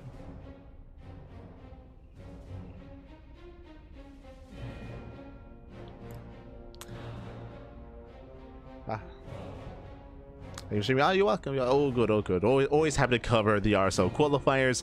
And when it comes to the rest of our schedule here, bam, let's have a look at the bracket itself, at the qualified players. So we had ByuN. ByuN, he made it through sort of 2-0, made it through Percival 3-1, and ByuN did qualify for the RSL. SHIN, likewise, was able to take down SOS, Macro Monster, and Cham to also qualify alongside him. It was a closer series. SHIN and Cham went all the way to the ace match, so ByuN and SHIN do qualify for RSL, and likewise, as you can see down here, Cham qualifies over Percival 2-0. So we have Cham, SHIN, and ByuN making it through into the main event. Meanwhile, let's actually have a look at the Korean qualifier again in under 2 hours. Under 2 hours, we're going to be live with the Korean qualifier. One moment here. Let's have a look at the bracket. Let's see who signed up to get an idea of who's going to be playing. We'll get an idea. Of course, there's still, you know, just under 2 hours left for players to sign up and to check in. But okay, who do we have here? Okay, we have ByuN. Well, ByuN doesn't have to play anymore, so, so ByuN already qualified. But we had ByuN, we have Nightmare, Creator, we have Rex, we have Sort of is living in Korea, just as a heads up. We have Trigger, true, Trigger is also in Korea. We have Roxas, we have Maru, but that's a little bit brutal. We have Maru in the qualifier. We have Gumiho as well. We have Universe. We have Rogue and Bunny. This is a stacked bracket. It's a smaller bracket so far, but boy is it stacked. Jesus. So best of luck. Best of luck to all those that are going to be competing in the Korean qualifier. Again, that is in 2 hours, or under 2 hours time. That is the Korean qualifier. And Percival, he might compete in this as well, but again, Percival, he did say he was tired, so we'll see. We'll see if he stays up. It's going to be a brutal qualifier, though. It's going to be brutal. For the Korean qualifier, just double checking here. The Korean qualifier, is it also top 3 or top 2? Top 3. Okay. So just like this one, it's top 3. So there is a bronze match as well. There's a bronze match for the qualifier. Can ByuN still play just for funsies? No. Why would you want a player that could like potentially disrupt a qualifying bracket where he can't qualify? So nah. He will be removed. But yeah, coming into this qualifier, looking just briefly at the brackets, obviously Maru is favored. I feel like a sleeper pick here for me is Trigger. Trigger has been looking amazing as of late, and I would say the Trigger is a big contender to qualify, depending on the bracket. If Trigger and Maru, if they end up on the same side of the bracket, that is going to be brutal, bearing in mind that this bracket is subject to change because it is not seeded. So do not look at this and be like, oh, is this what the bracket's going to look like? No.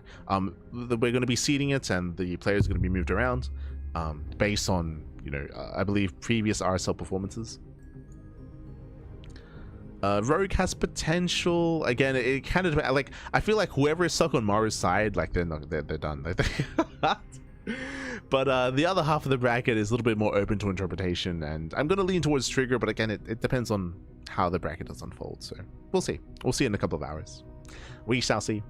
Otherwise, as you can see here, when it comes to our schedule, bam, we are here on Saturday. You can see us, bam, there on Saturday. We just wrapped up with our first RSL qualifier. We have the Korean qualifier again in an hour and 40 minutes. Tomorrow we're going to be live with Home Story Cup, a Group C replay cast, and tomorrow we're going to be live with the Sparkling Tuna Cup as well. 2 casts a day here over the weekend. A lot of StarCraft, a lot of content, a lot to get into. So with that, thanks for watching. Thanks for tuning in. We'll be back in a couple of hours with the Korean qualifier. Otherwise, we'll be back tomorrow with some Home Story Cup replay coverage. Otherwise, thanks for watching. Thanks for tuning in. Do consider supporting RSL. I think we have a command in the chat, !RSL. There it is. The RSL does have a Patreon, so you can help support the players and support the tournament and support the scene via the RSL Patreon. Again, this is going to be the first of many seasons leading into an offline finals at the end of the year, of course. And we will be covering the qualifiers. We will be covering the playoffs of RSL. We most likely will not be covering the group stage. Just like last season, we won't cover the group stage of RSL. That'll be covered by, of course, Tasteless and State and Ziggy and Gemini, and maybe Sort of, and some of the other guest casters that they do bring on. When it comes to the playoffs, we'll most likely be co-streaming. We'll co-stream the playoffs here on the channel. I'm surprised Cure isn't playing. Cure, let's have a look here. Is he already seated? Let's have a look. I would agree that Cure should be there. Cure, he's not invited into the main event. We are missing Cure. True. Are we missing anyone else? Actually, let's have a look together very quickly. Are we missing any signups here? Percival, of course, but Percival, he might be tired. He might be too tired to play. But we're missing Percival, we're missing Cure. Ryang. The thing with Ryang, it was announced that he's going to be the official Korean caster, so for RSL. So he's going to be casting over on Soup. So I would say that Ryang is missing, but we know that Ryang is the official Korean caster for this event. So that's where Ryang is. Who else is missing? There's Gumiho.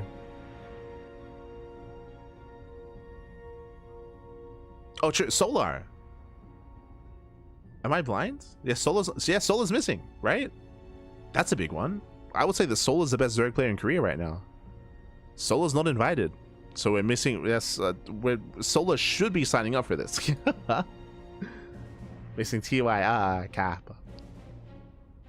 Yeah. Solar should be playing in this qualifier. It's gonna be a big miss if he it's gonna be brutal if he doesn't compete in this, or if he's not available. So yeah, Solar's missing. Let's see.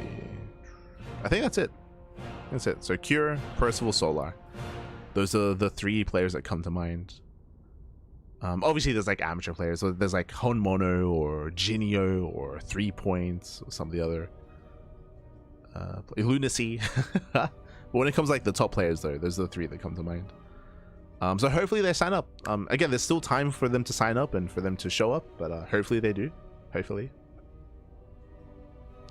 Would be a shame if Solar didn't compete, just because there's not much Zerg representation to begin with, so it would be nice to get some more Zerg players in there. Soul time, yeah. Shin there, Shin, he qualified in this cast. in this very cast, he qualified. I recommend the VODs. Shin, he competed, and he played against Cham. He had a crazy series against Cham. But otherwise, thanks for watching. Thanks for tuning in. Thank you so much for the support. We do appreciate it. Again, if you want to support us, you can do so via Patreon, !Patreon in the chat. Our Patreon does fund our tournaments, and likewise, if, for example, you maybe missed out on the beginning of the cast, maybe you missed out on the beginning, if you want to watch the VODs, !YouTube or socials in the chat, you can see here in the chat a link to our Discord, YouTube, Twitter, Facebook, Instagram, Mastodon, and Blue Sky, all things CranKy Ducklings. So check out the VODs on YouTube. They're uploaded on a daily basis. I'm gonna go get some breakfast. It's 5:30 p.m. I'm gonna go get some breakfast. I'm gonna go freshen up and get ready because we're gonna be live in an hour and a half. So I don't have much time. I gotta go get ready. But thanks for watching, and we'll be back soon with the Korean Server Qualifier. See you soon.